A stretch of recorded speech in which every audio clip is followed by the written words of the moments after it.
في لهف بسؤالك يا أهل الذكر، بسؤالك يا أهل الذكر، بسؤالي جئت لكي أدري.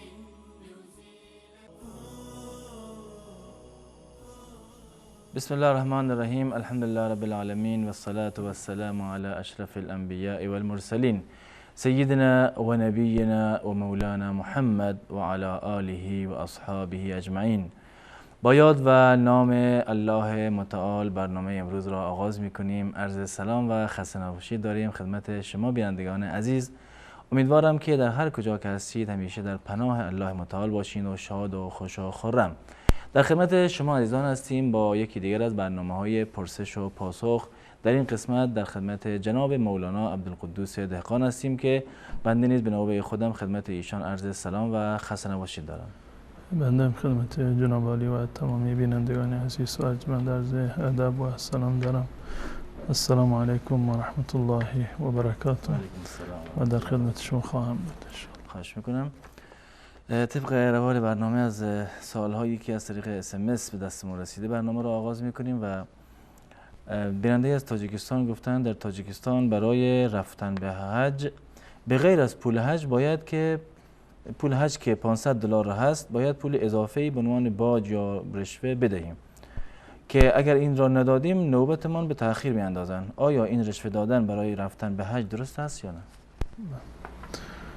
الحمد لله رب العالمین و صلی الله علی نبینا محمد و علی آله و صحبه اجمعین. یک نکته مهمی را که انسان باید در تعریف رشوه مد نظر قرار بدهیم این است که رشوه اساساً برای تصاحب حق دیگران هست. یعنی معنی رشوه یعنی این که پولی را یک فردی به یک شخص دیگر میدهد برای این که حق دیگری را ضایع بکند و اون حق را خودش تصاحب بکند.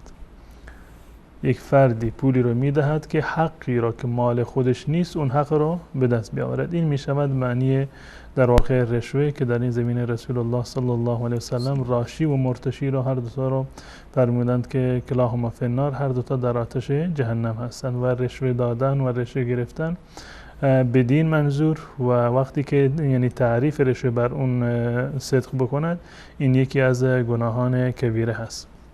اما در برخی موارد اتفاق میافتد که یک فردی که مسئول یک کاری هست، یک اداری مثلا مدیر یک اداری هست از جانب یک حکومتی یا اساسا فراتر از این فکر بکنیم که یک دولت و حکومتی حق شرعی و قانونی شما را نمیدهد، حق شرعی و قانونی شما را نمیدهد مگر اینکه یک چیزی را به عنوان باج، به عنوان رشوه یا به عنوان شیرینی هر چی که اسمش را میگذارد از شما میگیرد تا اینکه حق مسلم شما را به شما میدهد و شما هم مجبور هستید، چاره دیگر ندارید برای این که حق خودتان را تصاحب بکنید و به حق خودتان برسید و این ظلم را جلویش را بگیرید. مجبور هستید که یک چیزی رو در واقع اضافه بر اون مبلغی که ارزش اون کالا هست یا ارزش اون مسئله هست بیشتر از اون رو پرداخت بکنید.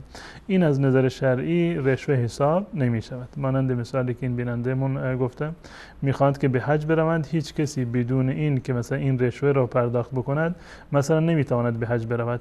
برای این که نامش را اعلام بکنند یا جز کسانی که باید به حج بروند اعلام بکنند حتما باید یک مبلغی رو پرداخت بکند، رشوه‌ای رو بدهد تا اینکه بگذارند به حج برود.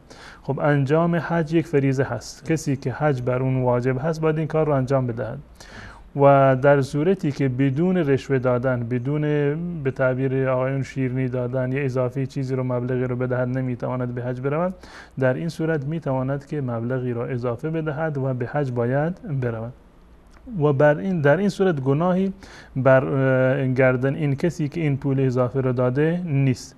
فقط اون کسی گناهکار هست که این حق را و این پول را به ناحق در واقع دریافت کرده.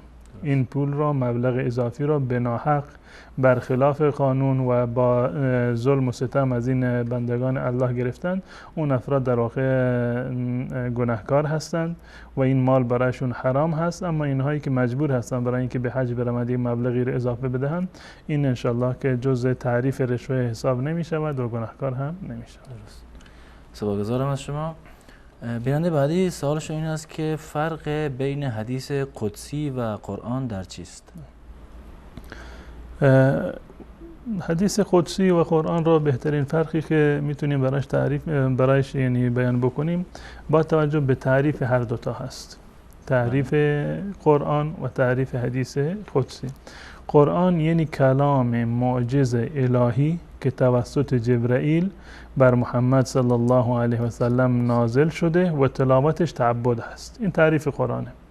قرآن یعنی کلام الله متعال که توسط جبرائیل بر محمد صلی الله علیه و سلم نازل شده و تلاوت و قرائت آن در واقع یک نوع تعبد هست. کلام الهی هست، معجز هست، توسط جبرائیل و وحی نازل شده و تلاوت کردنش یک نوع در واقع عبادتی شمرده می شود. این تعریف قرآن هست و وحی الهی هست.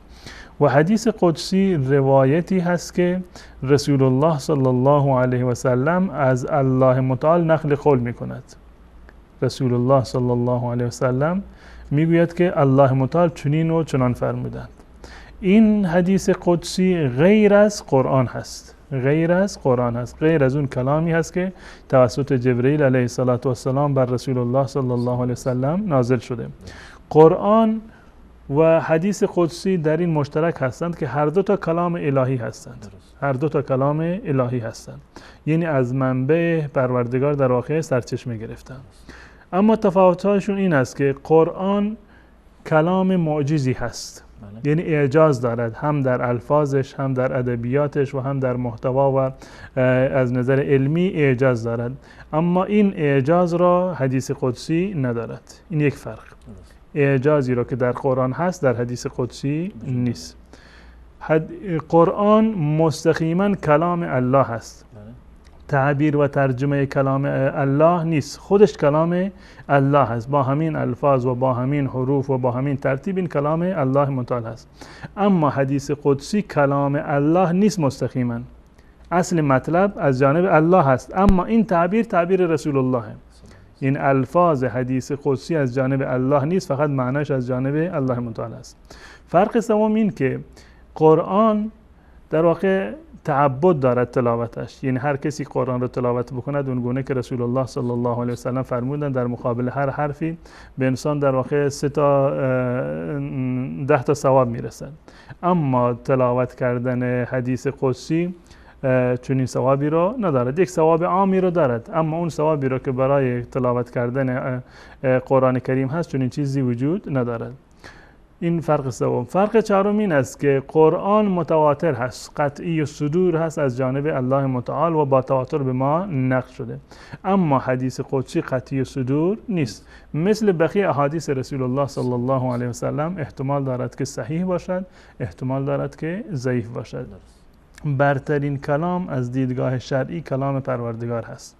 یعنی قرآن کریم که لفظش و معنیش همه متواتر هست، از جانب الله متعال هست و تلاوت کردنش تعبد هست. و بعد از آن حدیث قدسی هست به شرط صحت. حدیث قدسی هست به شرط این که صحیح باشه. یعنی از طریق صحیحی به ما رسیده باشد که رسول الله صلی الله علیه وسلم فرمودند که الله متعال چنین و چنان در واقع فرمودند. در صورتی که صحتش ثابت بشه دومین درجه رو داره در قداست و در ارزش. و در مرحله سوم گفتار خود رسول الله صلی الله علیه وسلم هست، اونم با شرط صحت. جزاکم الله خیر.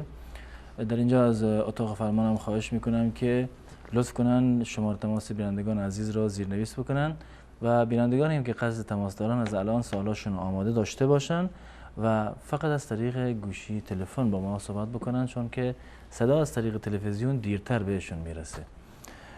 بیننده بعدی پرسیدن من میخواهم بدانم اگر خانمی عادت ماهانه شود آیا به هیچ صورت نمیتواند قرآن کریم را تلاوت کند حتی اگر حفظ باشد و یا از روی تلویزیون، و آیا اجازه شنیدن قرآن کریم را دارد کلا یا خیر؟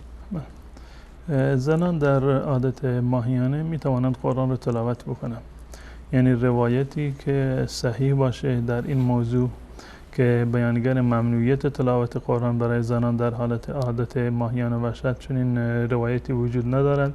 این قیاس هست بر روی روایاتی که در مورد جنابت هست که سیدنا علی رضی الله تعالی عنه میگوید که رسول الله صلی الله علیه و سلم چیزی ایشون رو باز نمی داشت از تلاوت یا ذکر الله متعال مگر جنابت. و بسیار از فقها عادت ماهیانه زنان را قیاس کردند بر جنابت، اما این قیاس یک قیاس مع الفارق هست، یعنی قیاس درستی نیست. نمیتوانیم که عادت ماهیانه زنان را با در واقع حالت جنابت قیاس بکنیم، به علت این که جنابت عموما اختیاری هست، این در مرحله اول، اما عادت ماهیانه اختیاری نیست. دوما جنابت را انسان اختیار دارد، زود میتواند که آن را رفع بکند، یعنی رفع کردن عادت ماهیانه در اختیار رفع کردن حالت جنابت در اختیار انسان هست، اما رفع کردن عادت ماهیانه در اختیار انسان نیست و معمولا حالت جنابت خیلی کوتاه هست، انسان میتواند غسل بکند، اما عادت ماهیانه طولانی هست و تفاوت‌های دیگری رو هم در واقع دارد. پس بنابراین نمیتوانیم که عادت ماهیانه رو بر جنابت قیاس بکنیم. پس بنابراین تلاوت قرآن در حالت عادت ماهیانه از نظر شرعی اشکالی رو ندارد. اگر زنی از حفظ هست میتواند از حفظ بخواند یا حتی میتواند از روی مصحف و قرآن بخواند، به شرطی که این به قرآن دست نزند که قول اکثر علما هست که دست زدن به قرآن در واقع جایز نیست، یا از روی موبایل و یا مانیتور تلاوت میکند، باز هم هیچ گونه اشکال ندارد. و همچنین شنیدن قرآن برای زنی که در حالت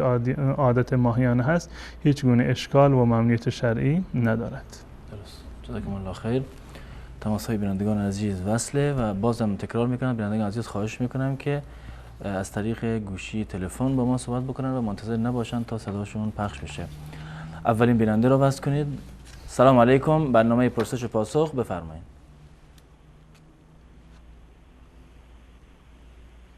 الو. سلام علیکم، بفرمایید.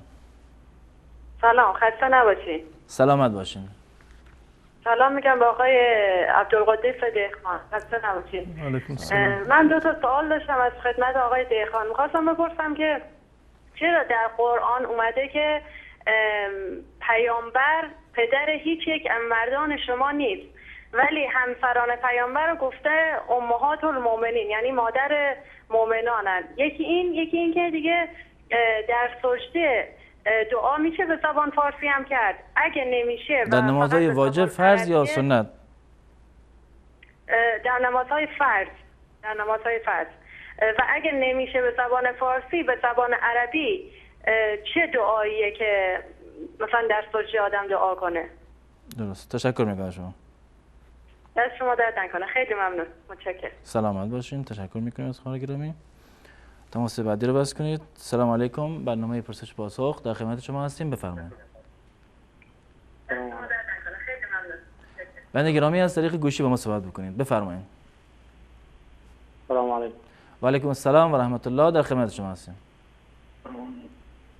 سلام خدمت استاد محترم و شما تقدیم میکنم همه بینندگان شما. یک سوال داشتم از استاد. بفرمایید. یعنی انسانی که گناه بکنه، گناه کبیره، چی رقم میتونه را جبران کنه؟ گناهی که بیخی نابخشیدنی باشه بر حساب یا خدا فکر کنه که بیخی بخشیده نمیشه. سوال دیگه هم دارین؟ فهمیدی گپ منه؟ بله. سوال اول واضح است. سوال دیگه هم دارین؟ نه میتونم. تشکر میکنم از شما. سلام علیکم، برنامه پرسش و پاسخ در خدمت شما هستیم.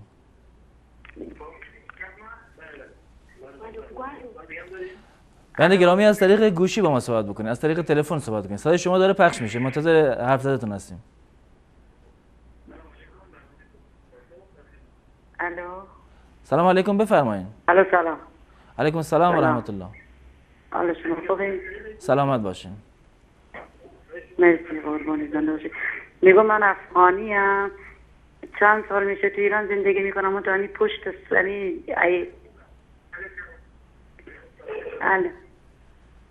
از طریق گوشی با ما صحبت بکنین خواهر گرامی. چون صدا از تلویزیون دیر میاد. اینو همیشه تکرار میکنم. ایتا از اینا دوست دارم، میرم سر دستدنی از اینا. این از طریق گوشیه. بله.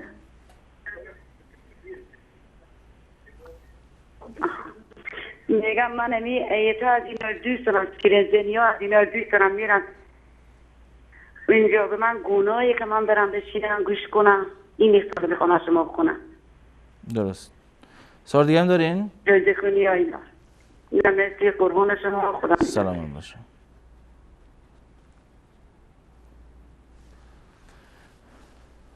سلام علیکم. برنامه پرسش و پاسخ بفرمایید.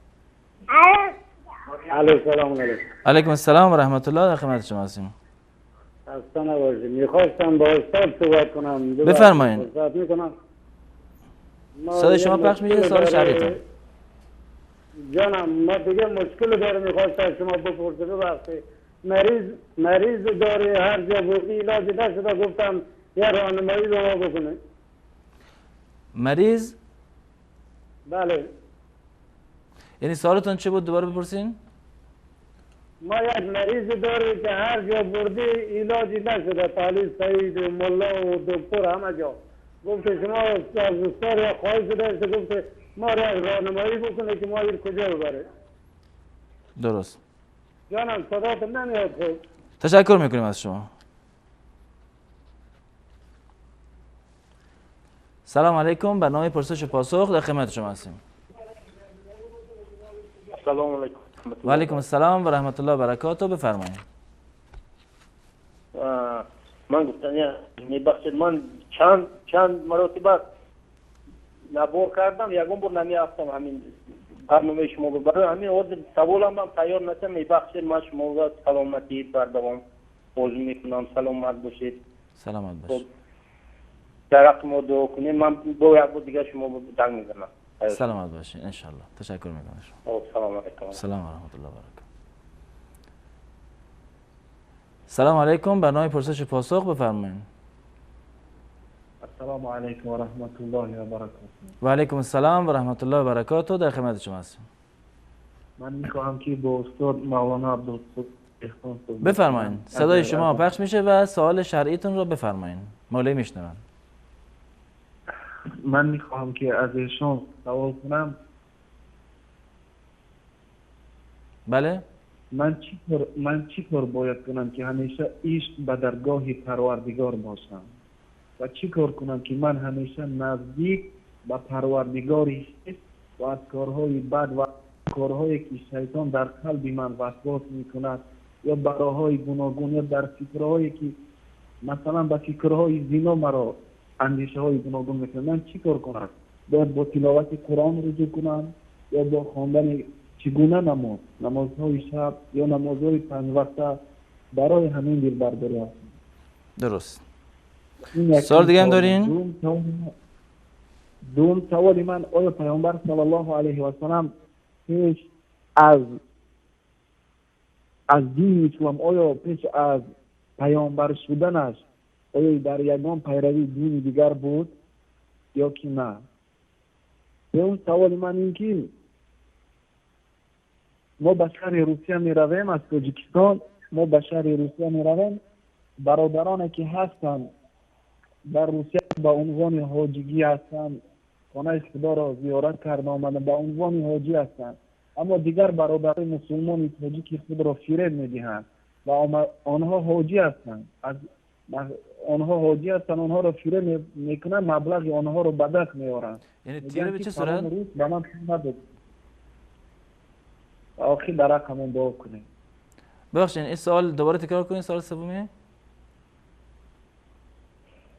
انسانانی که حاجی هستند به حج میروند، وقتی که برمیگردن آنها وقتی که در روسیه همچون سردار برادران تاجیکی دیگر تاجیکان را کار میفرمایند، اما کمی از مبلغ آنها، کمی بسیارتر مبلغ آنها را به خود می‌ستانند. اگر اینها پرسن که پول ما رو، مبلغ ما رو شما بیده، میگن که فلان روز به من نداده است، اما او رو روز را میپرسید که شما به ما پول داده، میگه که من به فلانی من پول دادم، اما حاجی پول را میگیرد او به ما نمیدهد و او پول رو گرفته به خانهش روان میکند. برای این گناه انسان ها من میخواستم سوال جواب درست. خیلی خوب میان مولانا. تشکر میکنم از شما. تماس بعدی رو بس کنید. سلام علیکم، برنامه پرسش و پاسخ در خدمت شما هستیم، بفرمایید. السلام علیکم و رحمت الله. و علیکم السلام و رحمت الله، بفرمایید. من یک سوال داشتم. اگر به شوهر خود خیانت کنی و راز او را فاش کنی و بعد از آن وقتی که فهمیدی این گناه هست توبه کنی، آیا توبت قبول میشه یا نه؟ سوال دیگه هم دارین؟ بله، و سوال دیگه این است که در دل انسان اگر هر چی بگذره یا آدم نامحرم رو ببیند در دلش یکم چیزی بگردد، آیا گناهش میشه بعد آن بگه اعوذ بالله من الشیطان الرجیم؟ سوال دیگه هم دارین؟ و اگر پشت آیات قرآن کریم به نافهمی خنده کنی و یعنی دلت نباشه بازم خنده کنی، آیا گناهت بخشیده میشه توبه کنی؟ درست. تشکر میکنم از شما. تشکر، خدا. سلامت باش. سلام علیکم، برنامه پرسش و پاسخ، بفرمایید. سلام علیکم و رحمت الله و برکاته. و علیکم السلام و رحمت الله و برکاته، در خدمت شما هستیم. استاد محترم، دو سوال داشتم. اگر شخصی از یک شهر به شهر دیگری سفر می کند و در هنگام نماز ظهر در آنجا می رسد و نماز ظهر را در مسجد همان شهر ادا می کند و همچنان آیا قبل از اینکه نماز عصر داخل شود یا روا شود میتواند این شخص به خاطر اینکه مسافر است نماز عصر را هم بعد از نماز ظهر ادا کند و یا خیر؟ سوال بعدی؟ سوال بعدی نیست که یعنی گرفتن خانه که به قسم مارگیج است، اینجا نمیدانم استاد محترم به قسم مارگیج میگن، یعنی به طور قسطی که از طرف بانک قرضه داده می شود و خانه را که میخرن آیا جایز است یا خیر؟ سوال دیگه نداریم؟ سوال ما درست است؟ فهمیده شد؟ بله، سوال واضح. تشکر میکنم استاد محترم. سلام علیکم و رحمت الله و برکاته. و علیکم السلام و رحمت الله و برکاته. سلام علیکم، برنامه پرسش و پاسخ، بفرمایید. سلام. علیکم السلام و رحمت الله، در خدمت شما هستیم. یه سوال بپرس. بفرمایید. سوال شهریتون رو بفرمایید.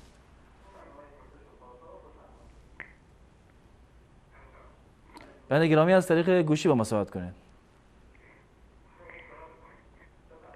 ببخشید میخواستم ببینم اگر یک نفر در خواب ازش اگر یک نفر در خواب ازش منی خارج بشه باید بله، سوال واضحه؟ تشکر میکنیم. سوال بعدی، بیننده بعدی. سلام علیکم، برنامه پرسش و پاسخ، بفرمایید. سلام علیکم. و علیکم السلام و رحمت الله و برکاته، در خدمت شما هستم. سلامت باشین. سلامت باشین. یک سوال داشتم، سوال فقهی بوده. بفرمایید. سوال فقهیتون رو بفرمایید. بله، بعد از اینکه انسان یا قضای حاجت غلیظه یا قضای حاجت سبک میکنه، یعنی پیشاب و این کاغذ نظافت رفع میکنه بجا میکنه، اما استنجا نمیگیره و اگر عرق کنه امین ناحیه و عرق در لباس اثراتش معلوم شود، به نماز میشه لباس یا نه؟ سوال دیگه هم دارین؟ تشکر، فقط میخواستم نمیره انشالله. تشکر میکنم از شما. آخرین تماس بیننده رو بس کنید.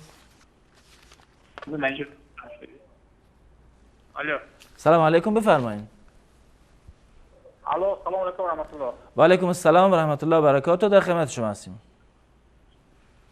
الو. بفرمایید من بیننده گرامی. میخوام که سوال کنم. سوال شهریتون؟ الو سلام علیکم و رحمت الله. و علیکم السلام و رحمت الله. در خدمت شما هستیم. من برادر عزیزم میخواستم که درباره تجارت سوال کنم یک دو نفر. بفرمایید سوال اولتون. از سومی سودای قرض زکات میشود یا نه؟ از سود قرض؟ ها، از سودای تجارت از مول دیگه کس رو از دیگه شخص میگوریم میفروشیم. درست. و با از این سومی قرض زکات میشود یا نه؟ سوال بعدیتون؟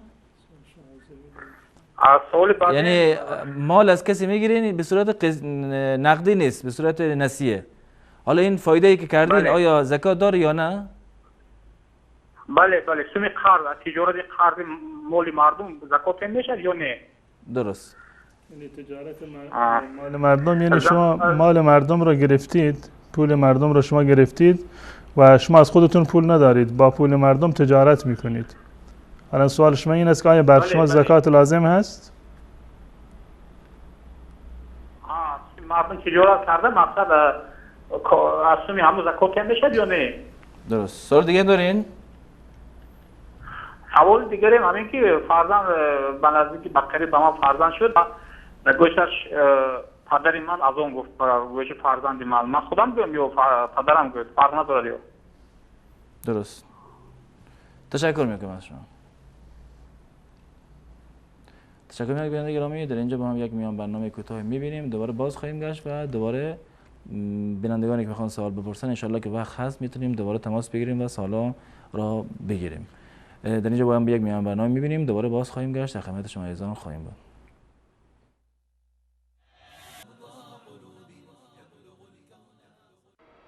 أعوذ بالله من الشيطان الرجيم. الله الذي خلق السماوات والأرض وأنزل من السماء ماء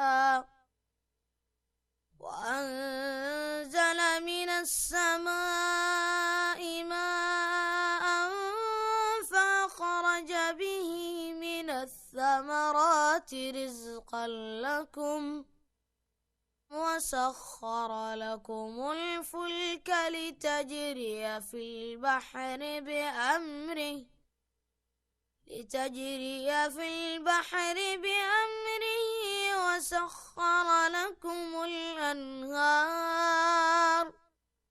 وسخر لكم الشمس والقمر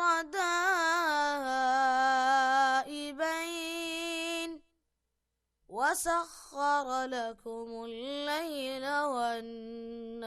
والنهار وآتاكم من كل ما سألتموه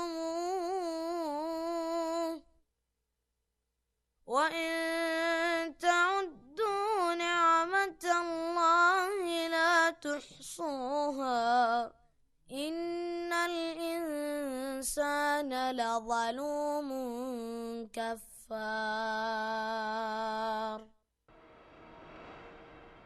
با شکرگزاری نعمتها دوام خواهد یافت.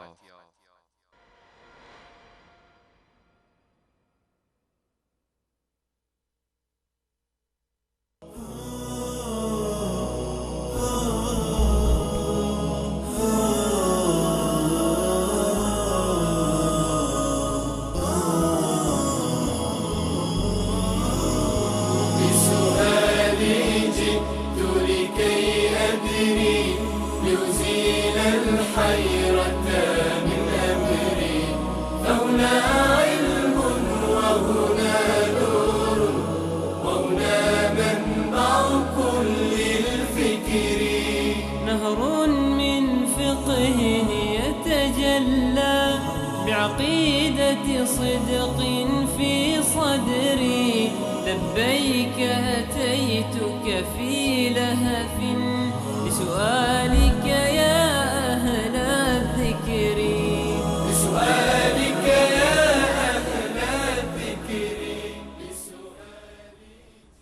عرض سلام و خسته نباشید مجدد دارم خدمت بینندگان عزیز.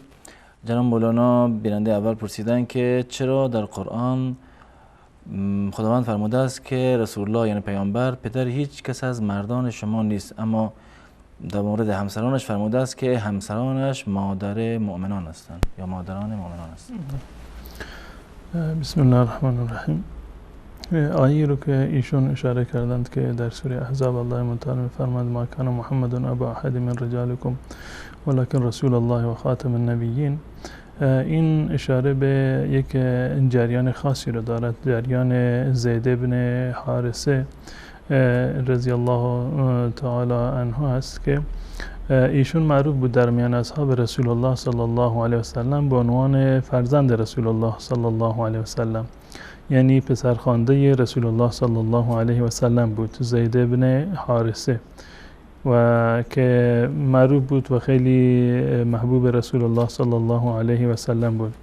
و وقتی که الله متعال میخواست که حکم این تبنی را، پسرخواندگی یا فرزندخواندگی رو الله متعال در واقع منتفی بکند، خب با این اشکال روبرو شد جامعه اسلامی در اون زمان که خب رسول الله صلی الله علیه و سلم فرزندی رو دارند، یعنی فرزند اصلی خودشون نیست، فرزند خواندهشون هست، پسر خواندهشون هست که زید بن حارثه بود و داستان و جریان ازدواج ایشون با زینب که خود رسول الله صلی الله علیه و سلم نکاحشون رو با زینب بستند و بعد از این که زید زینب را طلاق داد رسول الله صلی الله علیه و سلم با ایشون ازدواج کرد. این به دستور الله متعال بود. خب از نظر شرعی یک امر کلی هست که ازدواج کردن با در واقع زن پسر جایز نیست. ازدواج کردن با زن پسر جایز نیست، چه در زمان حیات این پسر ولو اینکه این پسرش هم از دنیا برود، باز هم برای پدر جایز نیست که با زنش در واقع ازدواج بکند. این یک حکم قطعی و کلی هست. خب وقتی که رسول الله صلی الله علیه و سلم به دستور الله متعال میخواست که با زینب ازدواج بکنه، زینب هم قبلا همسر زید بن حارثه بوده و زید بن حارثه هم پسرخوانده رسول الله صلی الله علیه و سلم بوده، بنابر اصلی که در اسلام هست و حلائل ابنائکم، پس بنابراین باید ازدواج رسول الله صلی الله علیه و سلم با زینب، چون که زن پسرخواندهش بوده، بنابراین جایز نباید بود. الله متعال این آیه رو نازل کرد ما کان محمد ابا احد من رجالکم، رسول الله صلی الله علیه و سلم پدر هیچ کسی نیست، ولی اینکه معروف است میگن زید ابن محمد پسرخوانده رسول الله صلی الله علیه و سلم بوده، اما این پسرخواندگی حکم شرعی رو ثابت نمی کند، اون محرمیت شرعی رو ثابت نمی کند. این آیه فقط در این مورد هست که ابوت رسول الله صلی الله علیه و سلم رو از زید ابن حارثه رضی الله تعالی عنه در واقع نفی بکند. زید ابن حارثه در واقع فرزند رسول الله نبوده، گرچه معروف بوده به زید ابن محمد یا پسرخوانده رسول الله صلی الله علیه و سلم بوده و پسرخوانده به هیچ عنوان و تحت هیچ شرایطی حکم پسر اصلی را ندارد، حکم پسر اصلی را ندارد، نه در محرمیت و نه در مصاهره که مورد مثالی که عرض کردم و نه در احکام میراث پسرخوانده به هیچ عنوان در واقع پسر شرعی و اصلی حساب نمی شود و این آیه اومده برای این که این حکم رو در واقع منتفی بکند، یعنی حکم پسرخواندگی رو که قبل از اسلام بود و در ابتدای اسلام بود، الله متعال توسط این آیه این مطلب رو در واقع نفی کرد. اما در مورد آیه دیگری که الله متعال ازواج رسول الله صلی الله علیه و سلم امهات المؤمنین رو در واقع مادران مؤمنان، همسران رسول الله رو مادران مؤمنان در واقع خطاب میکند که النبی اولی بالمؤمنین من انفسهم و ازواجه امهاتهم، و این دلیل بر حرمت و احترامی هست که در واقع همسران رسول الله صلی الله علیه و سلم همانند مادران شما بر شما حرمت دارند، یعنی هم احترامشون بر شما لازم هست و این هم این که بر شما حرام هستند ازدواج کردن با همسران رسول الله صلی الله علیه و سلم بعد از ایشون در واقع جایز نیست و حکم مادر رو دارند. اما اون کسانی که پسرخوانده رسول الله بودند مانند زید ابن حارثه، اونها پسر اصلی نیستند، پس بنابراین رسول الله صلی الله علیه و سلم می توانست که با زینب ازدواج بکند و امروز هم اگر یک فردی پسرخوانده رو دارد، به طور مثال یک آقایی یک بچه‌ای رو تحویل گرفته از پرورشگاه و هیچ گونه نسبتی با خودش یا با همسرش در واقع نداره، نسبتی رو نداره، فرزند اصلیشون نیست، فقط اینو در واقع قبول کردن، پرورشش دادن در نزد خودشون، در واقع پسر خوندهشون است. بالفرض این که این پسر رو ازدواج بدهد و بعد از مدت این پسر از دنیا برود، آیا اون کسی که این پسر رو آورده در خونه خودش پرورش داده الان میتواند با زن اون پسر ازدواج بکند؟ بله، از نظر شرعی هیچ اون اشکالی ندارد. پسر خوانده احکام شرعی رو در واقع ندارد، به دلیل همین آیه که الله متعال این حکم پسر خواندگی و فرزند خواندگی رو نفی کرده. ما کان محمد ابا احد من رجالکم ولکن رسول الله و خاتم النبیین. تشکر میکنم از شما. بیننده بعدی گفتن که در نماز آیا در وقت سجده میشه و دعا به فارسی خوان و اگر به عربی هست چه دعاهایی باید بخوانیم؟ اولاتر دعاهای عربی هستند که هم در واقع خصوصا دعاهای قرآنی که در این زمینه وجود دارد و دعاهایی که مأثور هست، یعنی نقل شده از رسول الله صلی الله علیه وسلم. این دعاها در واقع اولویت دارد که انسان این دعاها رو بخواند، زیرا که دعاهای رسول الله صلی الله علیه وسلم جوامع الکلم بودند، زیباترین و بهترین و کاملترین دعا بودند و رسول الله صلی الله علیه وسلم بهترین روش دعا کردن را و بهترین دعاها را ایشون میدونستند، با الفاظی که ایشون که سید عرب بودند و فصیحترین انسان زمان خودشون بودند و از بنابراین دعاهایشون هم در واقع یک معنویت خاص و جامعیت خاصی رو دارد. انسان باید سعی بکند که با دعاهایی که از قرآن و حدیث رسول الله صلی الله علیه وسلم ثابت شده با این دعاها در واقع دعا بکند. اما اگر کسی دعا بلد نبود، دعای قرآنی حفظ نداشت، دعایی از سنت و حدیث رسول الله صلی الله علیه وسلم حفظ نداشت، هیچ گونه اشکالی ندارد. با هر زبانی که انسان میتواند جایز هست که دعا بکند، چه زبان فارسی باشد یا زبان محلی دیگری باشد. از نظر شرعی دعا کردن با اون درست نیست، حتی در حالت سجده هم که باشد. عرض کردم که اولاتر زبان عربی هست به خاطر ویژگی خاصی رو که دارد و اگر با زبان عربی آشنا نبود میتواند که با زبان محلی هم در واقع دعا بکنه. یکی از دعاهای بسیار معروفی که رسول الله صلی الله علیه وسلم همیشه در رکوع و سجده میخونه، سبحانك اللهم ربنا و بحمدك رب اغفر لی، سبحانك اللهم ربنا و بحمدك رب اغفر لی. یکی از معروفترین دعاهایی هست که رسول الله صلی الله علیه وسلم همیشه هم در رکوع و هم در سجده تکرار میکرد. جزاکم الله خیر. کسی که گناه کبیره انجام داده، راه حل جبران آن چیست؟ گناهان از نظر شرعی به دو قسم تقسیم میشوند، گناه کبیره و گناه صغیره. گناه کبیره یعنی گناه بزرگ و گناه صغیره. گناهان کبیره از نظر شرعی اون گناهانی هستند که در قرآن کریم و در احادیث رسول الله صلی الله علیه وسلم برای اونها یک مجازاتی مشخص شده، یک مجازاتی در قرآن یا حدیث برایشون مشخص شده، مانند فرض کنیم زنا که حکمش سنگسار هست یا اینکه شلاق هست، و مانند سرقت که قطع دست هست، مانند شراب که و شلاق هست و تمام موارد دیگری که یک مجازاتی چه در دنیا یا در آخرت برای اون عمل در نظر گرفته شده، اون عمل در واقع گناه کبیره هست. یا گناهانی که در قرآن یا احادیث رسول الله صلی الله علیه وسلم کسانی که اون گناه را انجام بدهند لعن و نفرین شدند، این گناهان هم گناهان کبیره هستند. هر گناهی رو که دیدی در حدیثی یا در آیی از قرآن کریم الله یا رسول الله صلی الله علیه وسلم انجام دهنده آن گناه را لعنت و نفرین کرده بود و وعید داده بود به جهنم یا یک عذابی یا یک مجازاتی در دنیا داشت، یک حدی در دنیا داشت، این گناه کبیره هست. غیر از این گناهان دیگر گناه صغیره هستند. این به عنوان یک اصل در میان تفریق بین گناهان کبیره و گناهان در واقع صغیره. گناهان صغیره رو الله متعال معاف می کند. گناهان صغیره در واقع معاف می شوند، یعنی با همین غمی، اندوهی، ناراحتی که به شما در واقع بر شما می آید، در بیماری که بر سر شما می آید، دردسری که به شما رو می گیرد، کارهای خیری که شما انجام می دهید، اینها تمام سبب می شوند که گناهان انسان در واقع از بین برود. حتی وضو گرفتن رسول الله صلی الله علیه وسلم می فرمایند که گناهان با همین قطرات آبی که از دست انسان می چکد، گناهان انسان هم در واقع می چکد. کرد.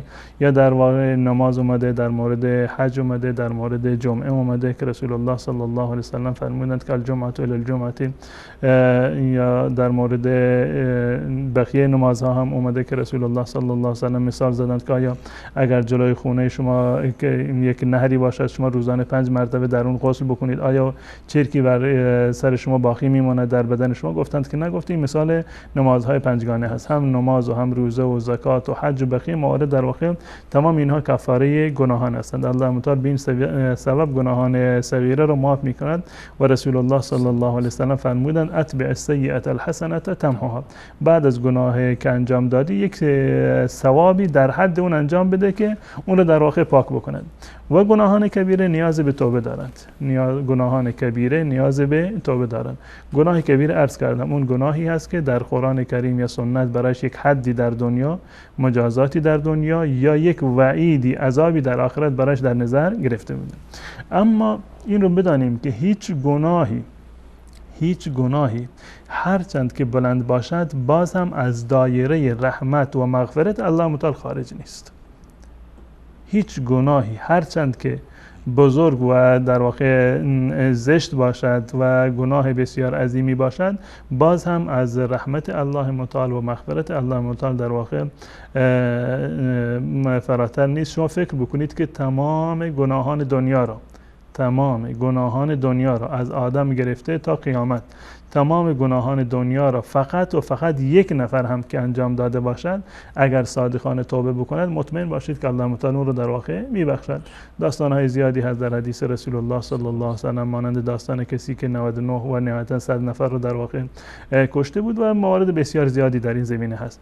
و جالب است در این زمینه که از حدیث قدسی صحبت کردیم در ابتدای برنامه، در این زمینه هم حدیث قدسی هست. حضرت انس رضی الله تعالی عنه روایت کرده در سنن ترمذی و یکی از روایاتی هست که در اربعین نووی هم هست که رسول الله صلی الله علیه وسلم یک روایتی رو از الله متعال نقل میکنند، یعنی نقل قول میکنند از الله متعال در مورد همین بخشش الله متعال است که الله متعال میفرماد یا ابن آدم انک ما دعوتنی و رجوتنی غفرت لك علی ما کان منک ولا ابالی. ای آدمی زاد، تا زمانی که تو مرا دعا میکنی، یعنی از من میخواهی و مرا به فریاد میخوانی و تا زمانی که به من امید داری من تو را میبخشم با تمام گناهانی که انجام دادی ولا ابالی، پروایی هم ندارم. از این پیشتر چی؟ تا زمانی که انسان دعا بکند، از الله متعال بخواهد و امیدوار باشد، یعنی ناامید رحمت الله متعال نباشد. ناامیدی از الله متعال کفر هست. تا زمانی که انسان امیدوار رحمت الله هست، تا زمانی که انسان امیدوار مغفرت و عفو الله متعال هست، الله متعال میبخشد و هیچ گونه پروایی رو هم ندارد. یا ابن آدم لو بلغت ذنوبک عنان السماء. ای بنی آدم، ای انسان، اگر گناهان تو به سقف آسمان هم که برسد، ثم استغفرتنی غفرت لک. اگر گناهانت به اندازه زیاد باشند که زمین رو پر کرده باشند، به سقف آسمان هم که برسند، به شرط این که از من طلب بکنی که مرا ببخش، مرا معاف بکن، من تو را میبخشم. غفرت لک، من تو را میبخشم. انک لو اتیتنی بقراب الارض خطایا. ای انسان، اگر تو به اندازه پوری دنیا پیش من با گناه بیایی، ثم لقیتنی لا تشرک بی شیئا، و وقتی که به ملاقات من اومدی، یعنی وقتی که مردی از دنیا رفتی، در حالتی مردی که شرکی رو انجام ندادی، یعنی تمام دنیا پر از گناهان تو باشه به استثنای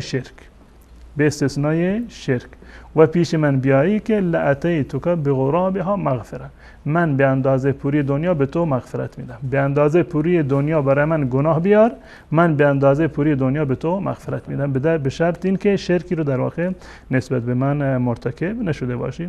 و قطعا این بیننده من گفتند که گناه خیلی سنگینی رو اگر کسی انجام داده باشه که نابخشودنی باشه. گناه نابخشودنی غیر از شرک وجود ندارد. تمامی گناهان در دایره مشیت الله متعال هستند. اگر انسان در دنیا توبه بکند، الله متعال میبخشد حتی گناه شرک را. بله، توضیح خواندن خناس رو. حتی گناه شرک رو اگر انسان در دنیا مرتکب شده باشد و قبل از مرگ توبه بکند، الله متعال گناه شرک رو هم میبخشد. بقیه گناهان غیر از شرک را در روز قیامت ولو این که بدون توبه هم که باشند، از دیدگاه اهل سنت و الجماعت در واقع در دایره مشیت الله متعال هستند، یعنی در دایره رحمت الله متعال هستند. انشالله که تمامی مؤمنان مسلمانان مشمول رحمت الله متعال باشند. این عقیده اهل سنت و الجماعت هست که ما اهل سنت و الجماعت هیچ مسلمانی را به خاطر گناهی که انجام داده اون رو به جهنم نمیاندازیم، اون رو جهنمی نمیدونیم. من از نظر شرعی حق ندارم که یک فردی رو که من دیدم که فلان گناه رو انجام داده فتوا بدم که فلانی جهنمی هست، چون چیزی در اختیار ما نیست و عقیده اهل سنت و الجماعت در واقع نیست که لا ننزل احدا جنة ولا نار. امام طحاوی رحمت الله علیه در عقیده خودش میفرماد که ما اهل سنت و الجماعت قضاوت نمی‌کنیم، پیش داوری نمی‌کنیم که فلانی بهشتی است فلانی جهنمی هست، مگر مواردی رو که الله متعال به ما خبر داده یا رسول الله صلی الله علیه و سلم در واقع به ما خبر داده باشه. این که فلانی جهنمی هست و الله متعال او رو نمیبخشد و فلانی کافر هست، این عقیده تکفیریا هست، عقیده خوارج هست که معتقد هستند که هر کسی که گناهی رو انجام بدهد از دایره از دایره اسلام خارج میشه. خوارج و معتزله معتقد هستند که هر کسی گناهی رو انجام بده از دایره اسلام خارج می شود و خوارج اون رو اصلا کافر میدونند، یعنی میگن مطلقاً کافر شده. و معتزله معتقدند که از اسلام خارج شده اما هنوز کافر نشده، یعنی نه مسلمان و نه کافر است. اما اهل سنت و الجماعت کسانی رو که گناه انجام میدن، مسلمانی رو که مرتکب گناه انجام داده، مرتکب گناه شده، میگویند که فاسق هست، کافر در واقع نیست. یعنی باز هم امیدواریم که الله متعال اون رو در واقع مغفرت و رحمت بفرماید.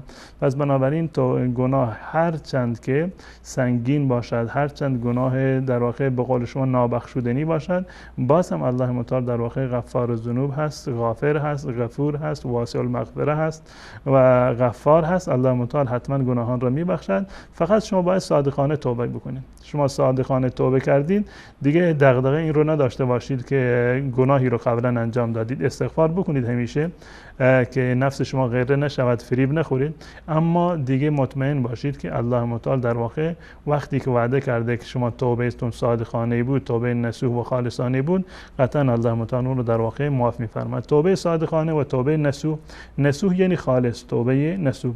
توبه نصوح توبه‌ای هست که 3 تا شرط داشته باشه. یک، انسان از گذشته خودش پشیمان بشه، گناهی رو انجام داده الان پشیمان بشه. این گونه نباشه که الان میگه که الحمدلله خوشحاله که من دیروز گناهی رو انجام دادم الان توبه میکنم. این توبه صادقانه نیست. از گذشته خودش که گناهی رو انجام داده به گذشتهش افتخار نکنه، خوشحال نشود که گناهی رو تونسته انجام بده، بلکه از گذشته خودش پشیمان بشود. این شرط اول. شرط دوم این که از کاری که انجام میداده دست بکشد، فعلا اون کار رو انجام ندهد. این گونه نمی شود که مشغول شرابخواری هست و میگه من توبه کردم از شرابخواری، چون این توبه در واقع توبه محسوب نمی شود. از گذشتهش پشیمان بشود، از گناهش دست بکشد. و شرط سوم این است که تصمیم قطعی بگیرد که من در آینده این گناه رو انجام نمیدم. یک فردی اومده توبه میکند از یک گناهی که انجام داده، دروغی، تهمتی، افترایی که بسته، میگه من امروز توبه کردم، اما تو دلش هست که فردا اینو دوباره تکرار میکنم. این توبه صادقانه نیست. هم از گذشته پشیمان بشود، هم از گناه دست بکشد و همین که تصمیم قطعی بگیرد که در آینده این گناه رو انجام نمیدهد. اگر در آینده انجام شد بدون خواستش، خدای نکرده دوباره مرتکب شد، دوباره باید انسان توبه بکند. این منافاتی نداره. و شرط چهارمش درباره حقوق الناس هست. اگر حقوق الناس را ضایع کرده، اون حقوق الناس رو به اونها بازگرداند. اگر مال کسی رو خورده، مالش رو به هر صورتی که ممکن است به اون بازگرداند و اگر نمیتواند باز بگرداند، به نیت اون فرد رو صدقه بدهد. حداقلش اینه، به نیت اون فرد رو در واقع صدقه بدهد. اگر کسی رو غیبتش رو کرده، دشنام داده، برود عذرخواهی بکند و در واقع معافی طلب بکند. و اگر نمیتواند این کار رو بکند، حداقل به اندازه‌ای که بهش فحش داده، غیبتش کرده، به همون اندازه برایش دعای خیر بکند، برایش صدقه بدهد که انشاءالله الله متعال گناهان اون را خواهد بخشید. جزاکم الله خیر.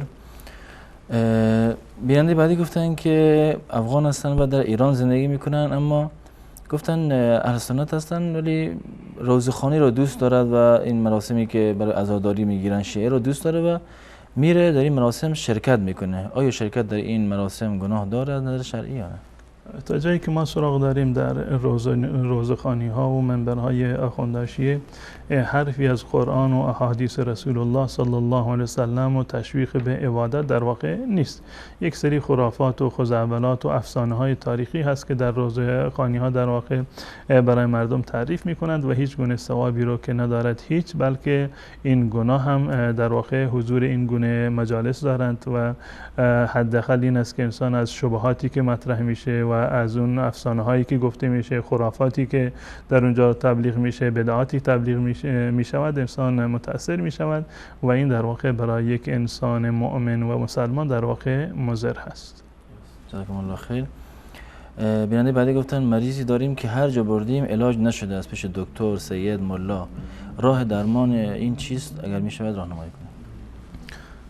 خب وقتی که یعنی ناعلاج هست، یک دکتر و پزشکی نتونسته معالجه بکنه، قطعا یک پزشک و دکتر دیگری هست که میتوانند معالجه بکنند. یعنی این که بالاتر از هر یک متخصصی یک کسی که تخصصش بالاتر باشه وجود داره. شما سعی بکنید که یک فردی که در این زمینه متخصص باشه تشخیص بده اولا بیماری رو که انشالله بتونه که اون رو معالجه بکنه و در غیر صورت همون التجا به درگاه الله متعال دعا کردن در این زمینه خیلی بسیار مهم هست که انسان باید دعا بکنه.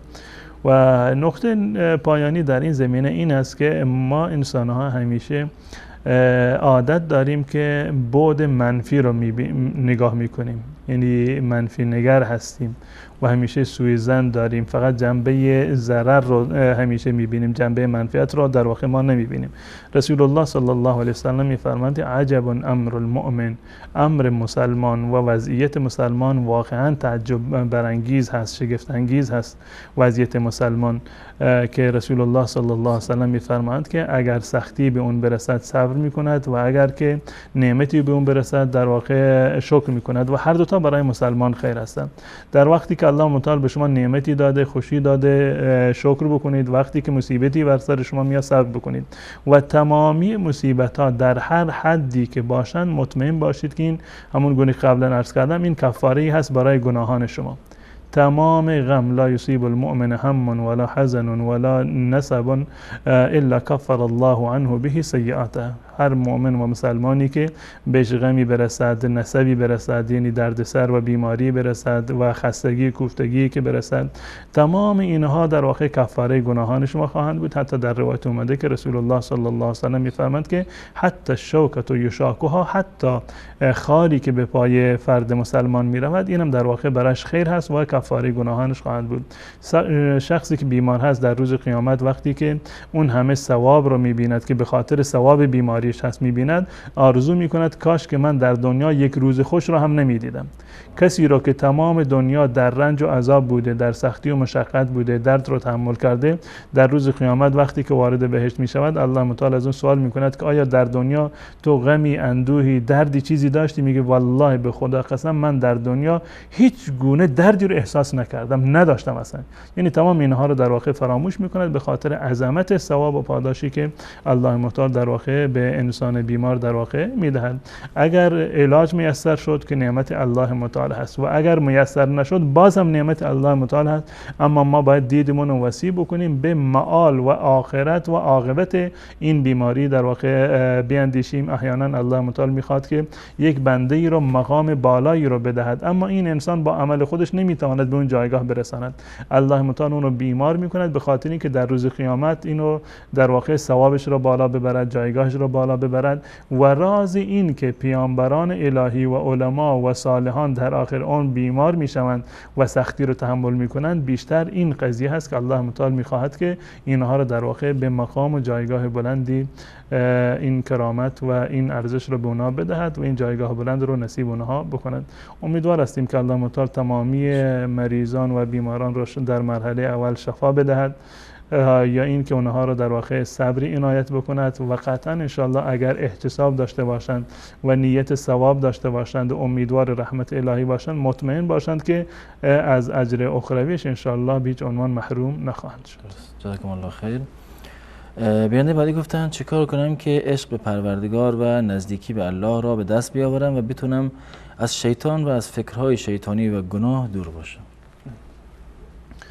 اولا بحث تقرب به الله متعال، رسول الله صلی الله علیه وسلم در یک حدیثی که حدیث قدسی هست نقل میکند که الله متعال فرمودند که ما تقرب الی عبد احب الی مما افترضته علیه، بنده من به هیچ موردی به من به اندازه نزدیک نمی شود، تقرب نمیگیرد و نزدیک نمی شود به اون اندازه‌ای که با انجام فرایض مقرب من می شود. یعنی با انجام دادن نماز فرضی، روزه فرضی، زکات فرضی و حج فرضی و بقیه مواردی که فرض هستند در شریعت اسلام، هرچند که شما مواظبت بیشتری را داشته باشید، بیشتر مراقب اعمال خودتون باشید، انجام عبادات را، فرایض الهی رو بیشتر بهشون اهمیت قائل بشید، به همون اندازه شما به الله متعال در واقع تقرب می‌جویید.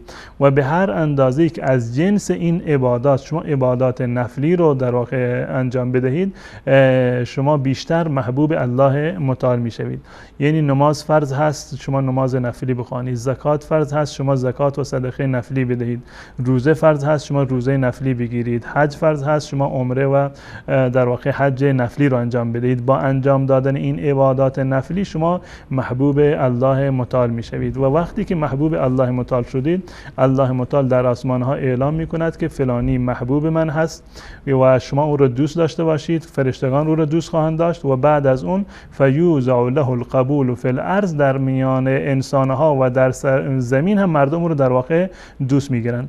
احیانا شما میبینید انسانی را که از نظر ظاهری شاید زیبایی رو نداشته باشه، سیاه چرده باشه، شاید شکل و اندامش جذابیتی رو نداشته باشه، اما در قلب انسان جا میگیره، انسان باش محبت ایمانی دارد. این چه احیانا سببش این است که الله متعال این رو در آسمان دوست دارد و این محبوبیت رو همگانی کرده در روی زمین، همه در واقع اون رو دوست خواهند داشت.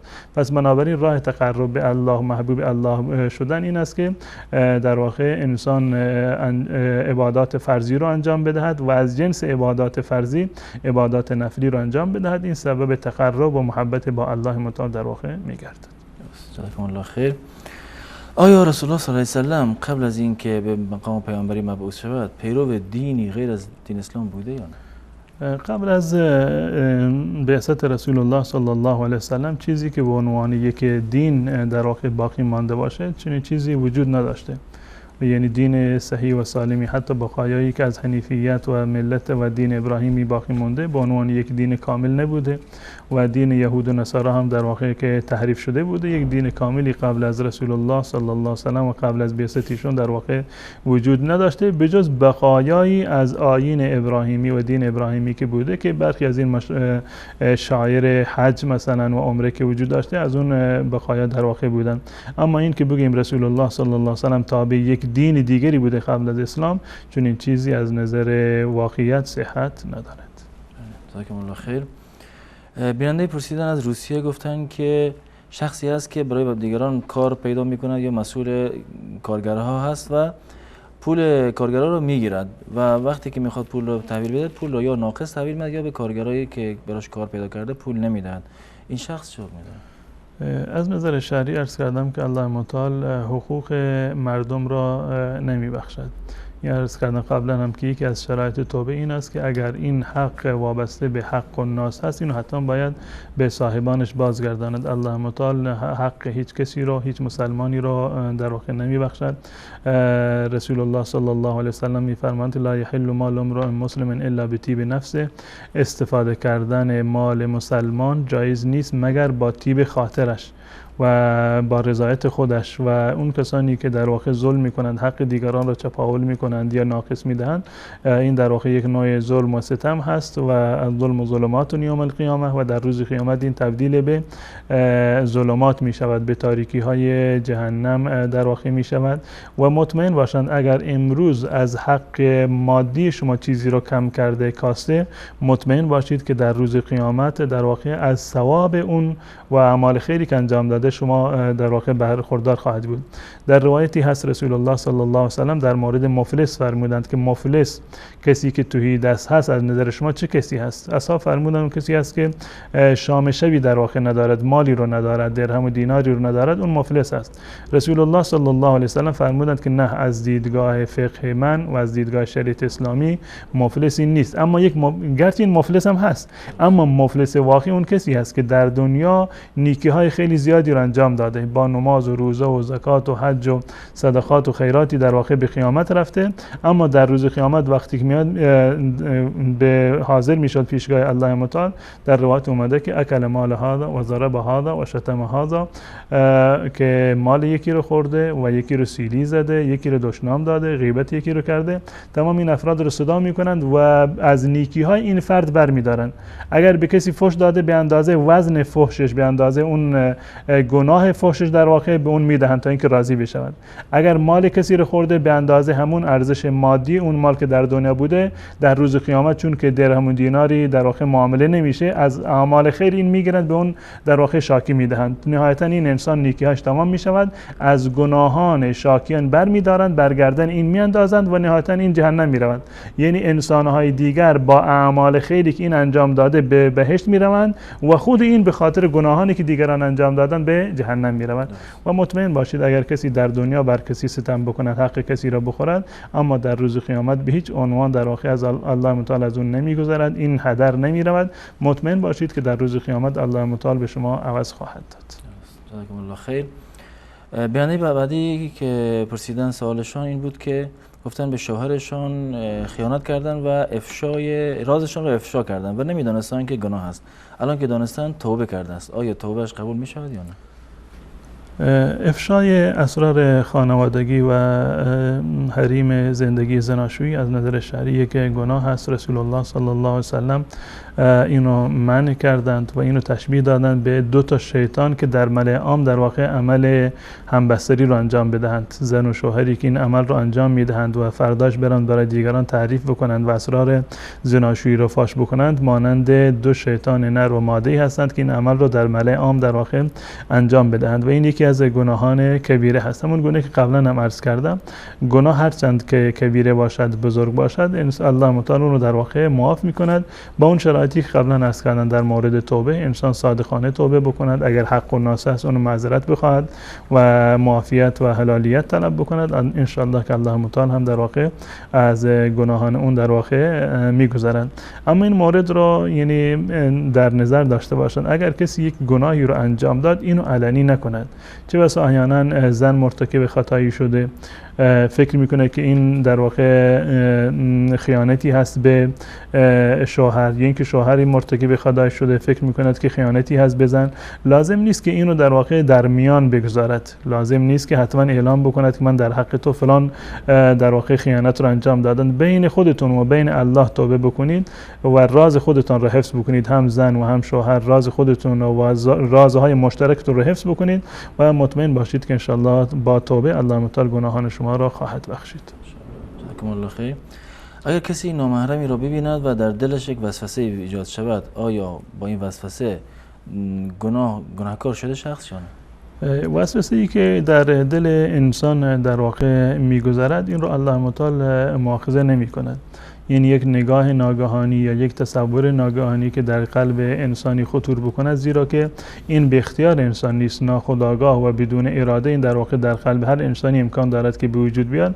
الله متعال در واقع اینو مؤاخذه نمی کند. رسول الله صلی الله علیه و سلم فرمودند که ان الله تجاوز لامتی عما حدثت به نفسها. اون چیزی که در قلب امت من هست و در دلشان میگذرد، الله متعال اونها را مؤاخذه نمی کند. البته در صورتی که غیر اختیاری باشد. اگر کسی مثلا یعنی تصمیمش این هست، ارادهش این هست، گناه رو تصور میکند، عملا انجام میدهد، این یک مورد دیگری هست. وقتی که یک در واقع انگیزه در قلب انسان میاد، خیالی در قلب انسان میاد، انسان باید سعی بکند تا حد امکان اون گناه را و اون خیال رو در واقع و فکر رو از ذهن خودش بیرون بکند. اما اگر ناخواسته چیزی به ذهنش اومد، اون کاری که ناخواسته هست و بدون اراده هست، الله متعال در اون مورد انسان رو مؤاخذه نخواهد کرد. جزاکم الله خیر. اگر شخصی از روی نافهمی به آیه قرآن بخندد، آیا گناهکار است؟ بله، خندیدن به آیات قرآن، استهزای مظاهر دینی و شرعی و شعائر الهی من جمله قرآن، این در واقع کفر هست و انسان باید توبه بکند. اگر انسانی دیده و دانسته و با اختیار خودش این کاری رو انجام بدهد، این کفر هست و باید از این کار در واقع توبه بکند و شهادتین رو دوباره بر زبان بیاورد. جزاکم الله خیر. اگر شخصی به سفری برود و در یکی از شهرها نماز ظهر برسد در اون شهر و وقت نماز عصر هنوز نرسد، نماز ظهر رو در مسجد بخواند، آیا میتواند نماز عصر رو هم بخواند قبل از رسیدن وقتش؟ بله، از احادیث رسول الله صلی الله علیه و سلم یکی از مواردی که جزء رخصت‌های سفر هست جمع بین صلاتین هست، یعنی جمع کردن دو نماز در یک وقت، خواندن نماز ظهر و عصر در یک وقت و خواندن نماز مغرب و عشا در یک وقت.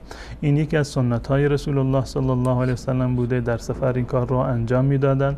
برای مسافر جایز هست، برای کسی که بیمار هست این در واقع جایز هست، بنابر عذری داشته باشه از نظر شرعی جایز هست، هیچ گونه اشکالی نداره. در این زمینه روایات متعددی اومده و روایات صحیحی هستند از رسول الله صلی الله علیه و سلم نقل شدند.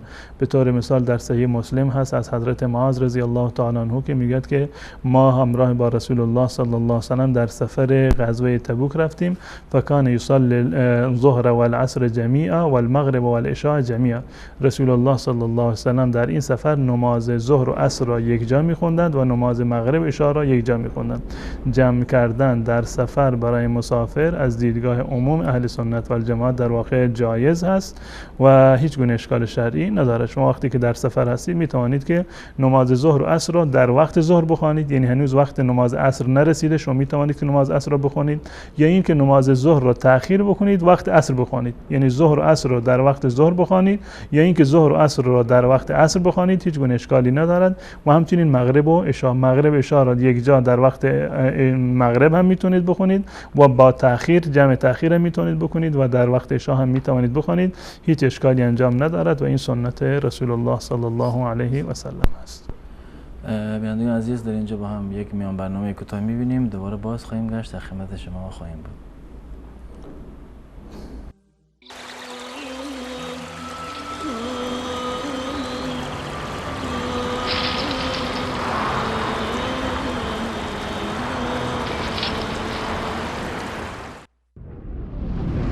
نور في الظلمات أنسي في خلواتي يا سعدي وهنائي القرآن حياتي وجزاء سيئة سيئة مثلها فمن عفا وأصلح فأجره على الله إنه لا يحب الظالمين. کیفر هر بدی مجازاتی همانند آن است، ولی هر کس که گذشت نماید و اصلاح کند پاداش او با الله است. بیگمان الله ستمکاران را دوست ندارد. نور في الظلمات أنسي في خلواتي يا سعدي وهنائي القرآن حياتي.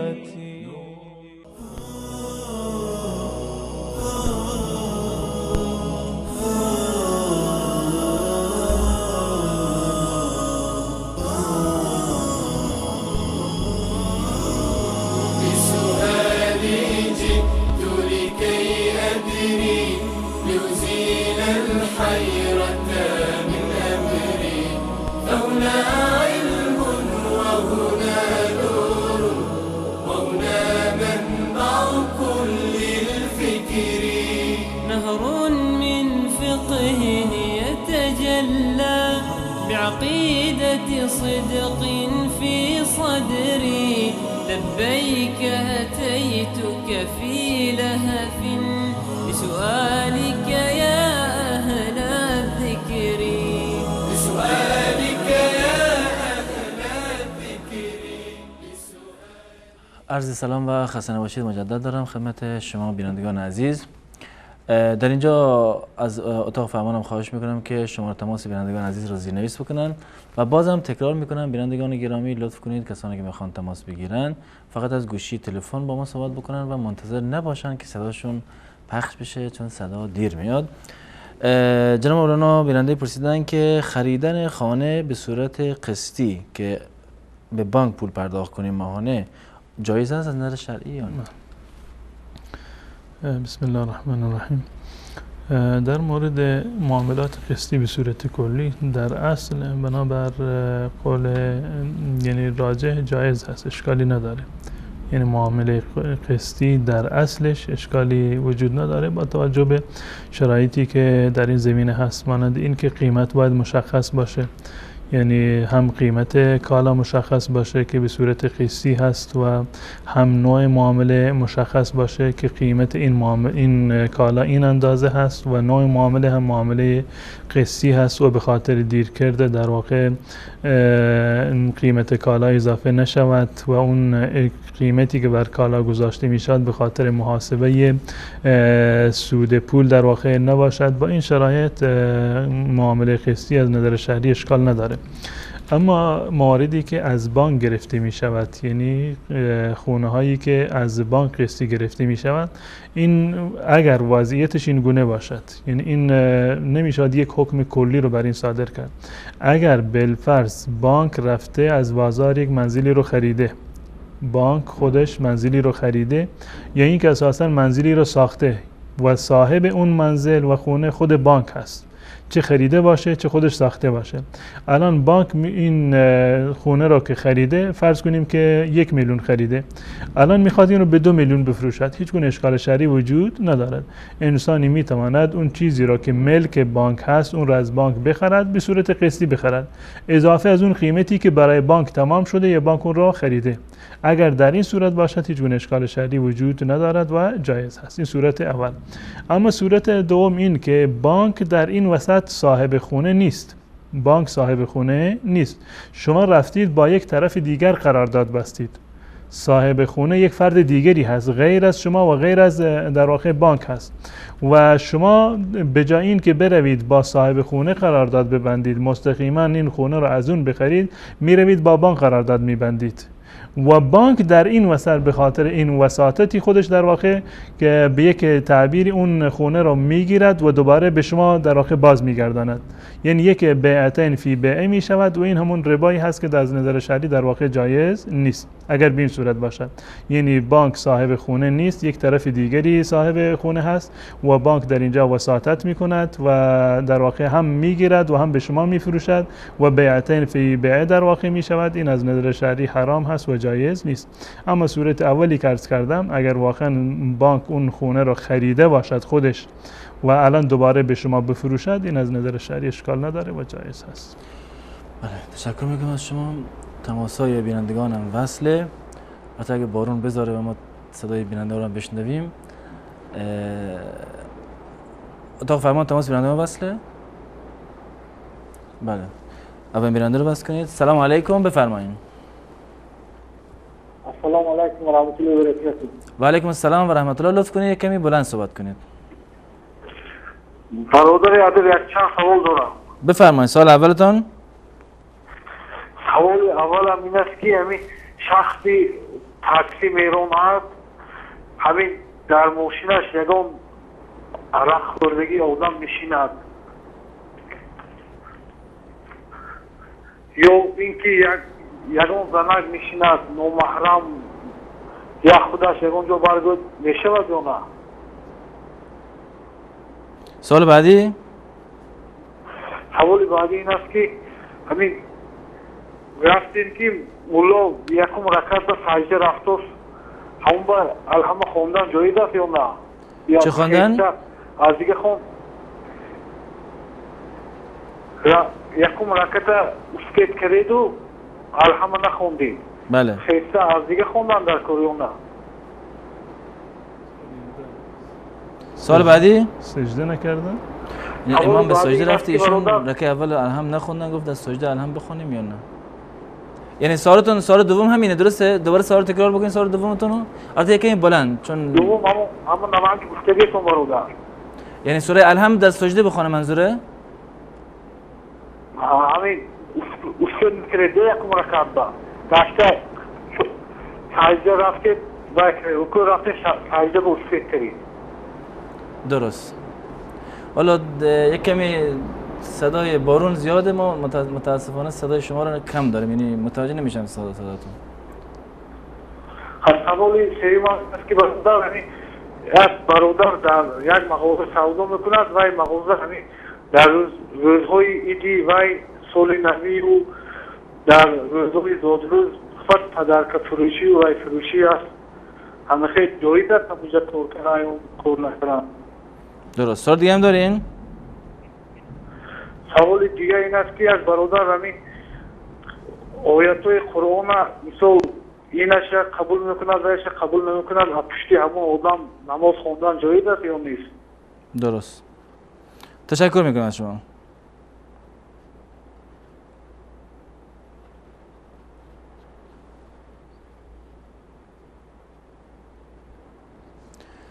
سلام علیکم، برنامه پرسش و پاسخ بفرمایید. سلام علیکم بفرمایید.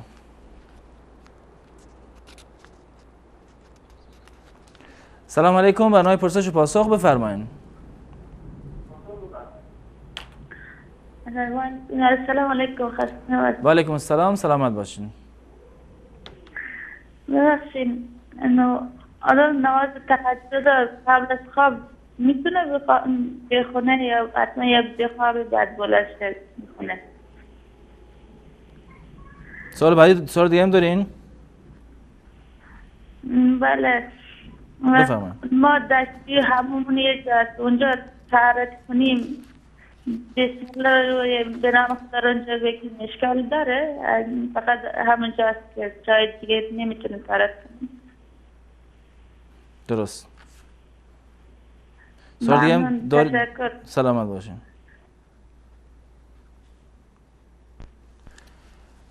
سلام علیکم، برنامه پرسش و پاسخ بفرمایید. و علیکم السلام، حالتون چطوری؟ سلامت باشین. لطفا یکمی صداتون رو بلندتر کنید و سوال شریعتون بفرمایید.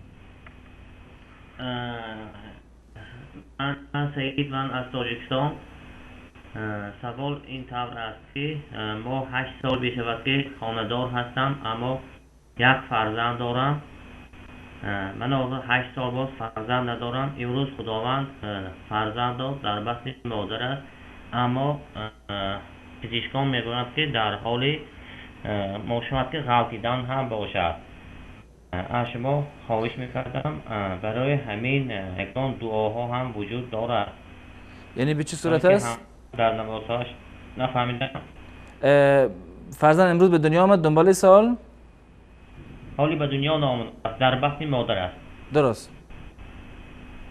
یعنی دعا برای این دوران. برای همین دوران. درست. و دوستم که اگر همین خیلی کتاب‌های دعاها هم باشد با تلگرام ارسال میکردید خوب میشد. درست. تشکر از شما. سلام برای آقای دهقان. سلام و رحمت الله. تشکر میکنم از شما.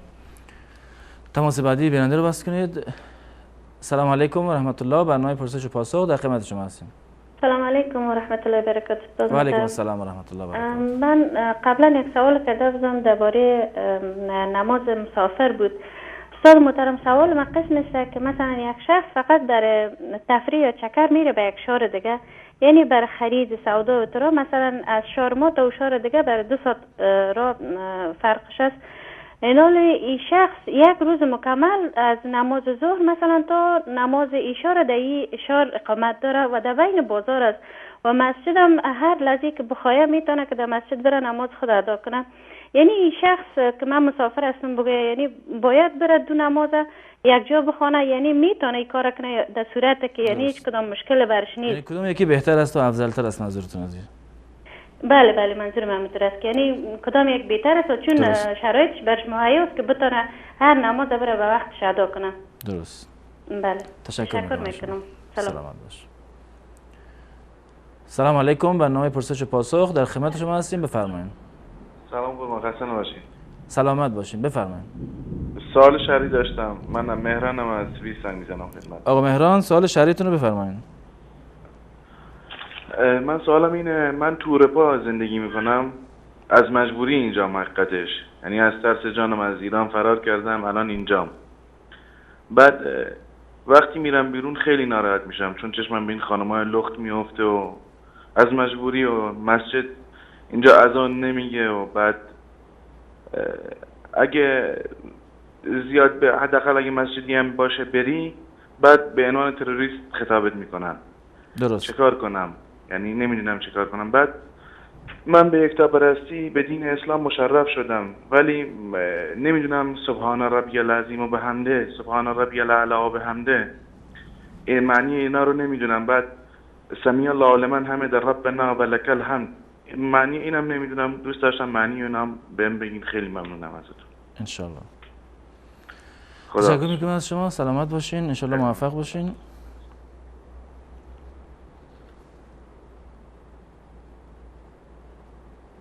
تماس بعدی بیننده رو بس کنید. سلام علیکم، برنامه پرسش پاسخ، بفرمایید.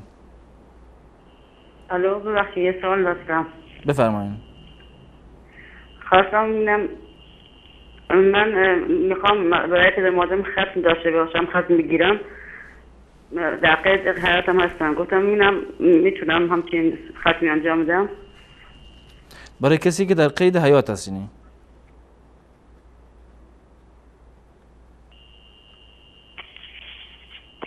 الو، یعنی برای مادر که در قید حیات است ختم قرآن بگیرین؟ بله، پدر و مادرم. درست. این یه سال دیگه هم اینه که میخواستم ببینم برای خودم و پدر و مادرم من از روی گوشی ختم میگیرم، ببینم مثلا میشه با هم این ختم انجام میدم، مثلا با هم ختم من تمام بشه، مثلا هر آیه رو 3 دفعه بخوانم.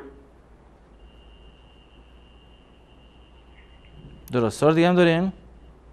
نه، همین سوالا داشتم. تشکر میکنم از شما. آخرین تماسی بیننده رو بس کنید. سلام علیکم، برنامه پرسش پاسخ، بفرمایید. و علیکم السلام جناب استاد، وقت شما بخیر. سلامت باشید. یک سوال داشتم از جناب استاد. در ارتباط به بی وفا، جایگاه ازی و احکام در ارتباط به بی وفا و همچنان بحث رهن یا گروی کمی روشنی نمیدن.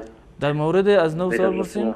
در مورد بی وفا و یا گروی چی تفاوت داره و احکام در ارتباط بیان کنن؟ بی وفا یا دین وفا؟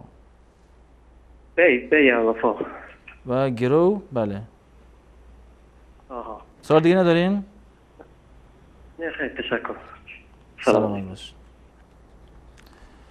در اینجا با هم یک میان برنامه کوتاهی میبینیم بینندگان عزیز. دوباره باز خواهیم گشت، در خدمت شما عزیزان خواهیم بود. با ما باشید.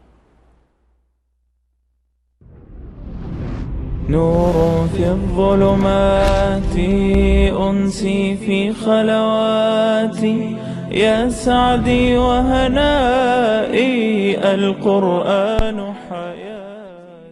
که دوچار ضعف روز افزون می شد به او باردار گشت و تا 2 سال هم به او شیر می دهد. آری به او سفارش کردیم که سپاسگزار من و پدر و مادرت باش و بدان که بازگشت به سوی من است. و اگر آن دو مشرک باشند و تو را بران داشتند که چیزی را شریک من قرار دهی که کمترین آگاهی از آن نداری، از آنان اطاعت مکن و در دنیا با آنان به خوبی رفتار کن و از راه کسی پیروی کن که به سوی من رو کرده است. سپس بازگشتتان به سوی من است. آنگاه شما را از آنچه می کردید آگاه خواهم ساخت. نور في الظلمات أنسي في خلواتي يا سعدي وهنائي القرآن حياتي.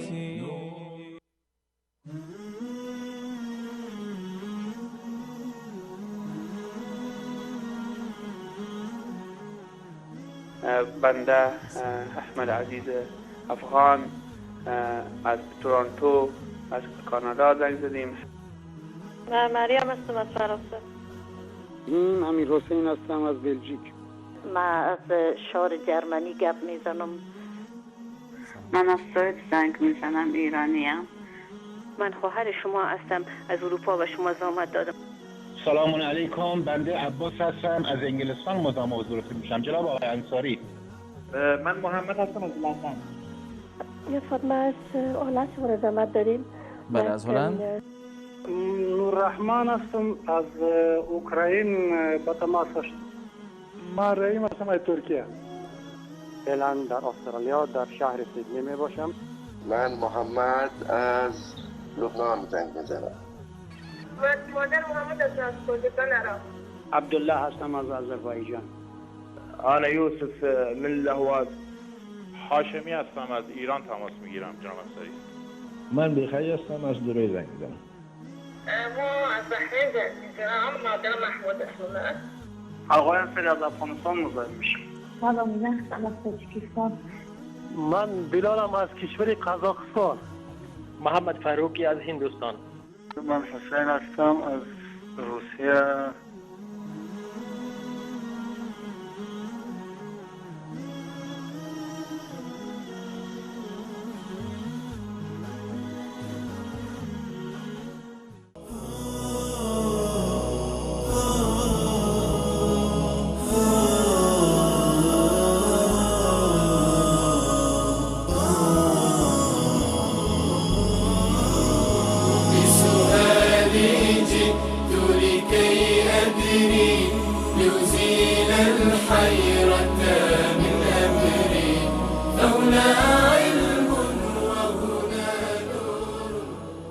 عرض سلام و خسته نباشید مجدد دارم خدمت شما بینندگان عزیز. جناب مولانا بیننده پرسیدن اگر کسی در خواب شیطانی یا جنوب شود باید چیکار کند؟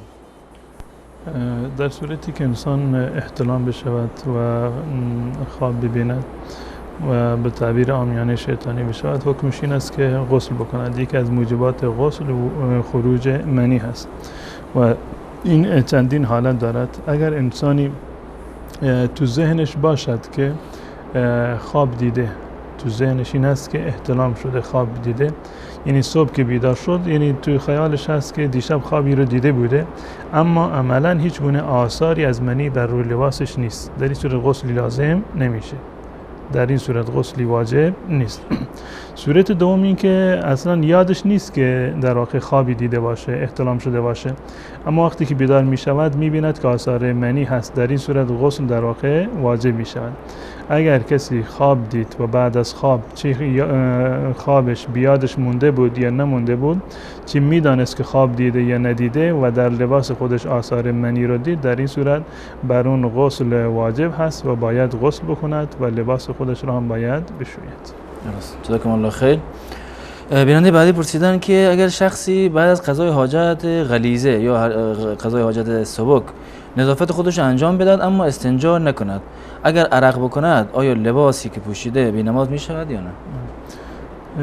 از نظر شرعی اکتفا کردن به استجمار جایز هست.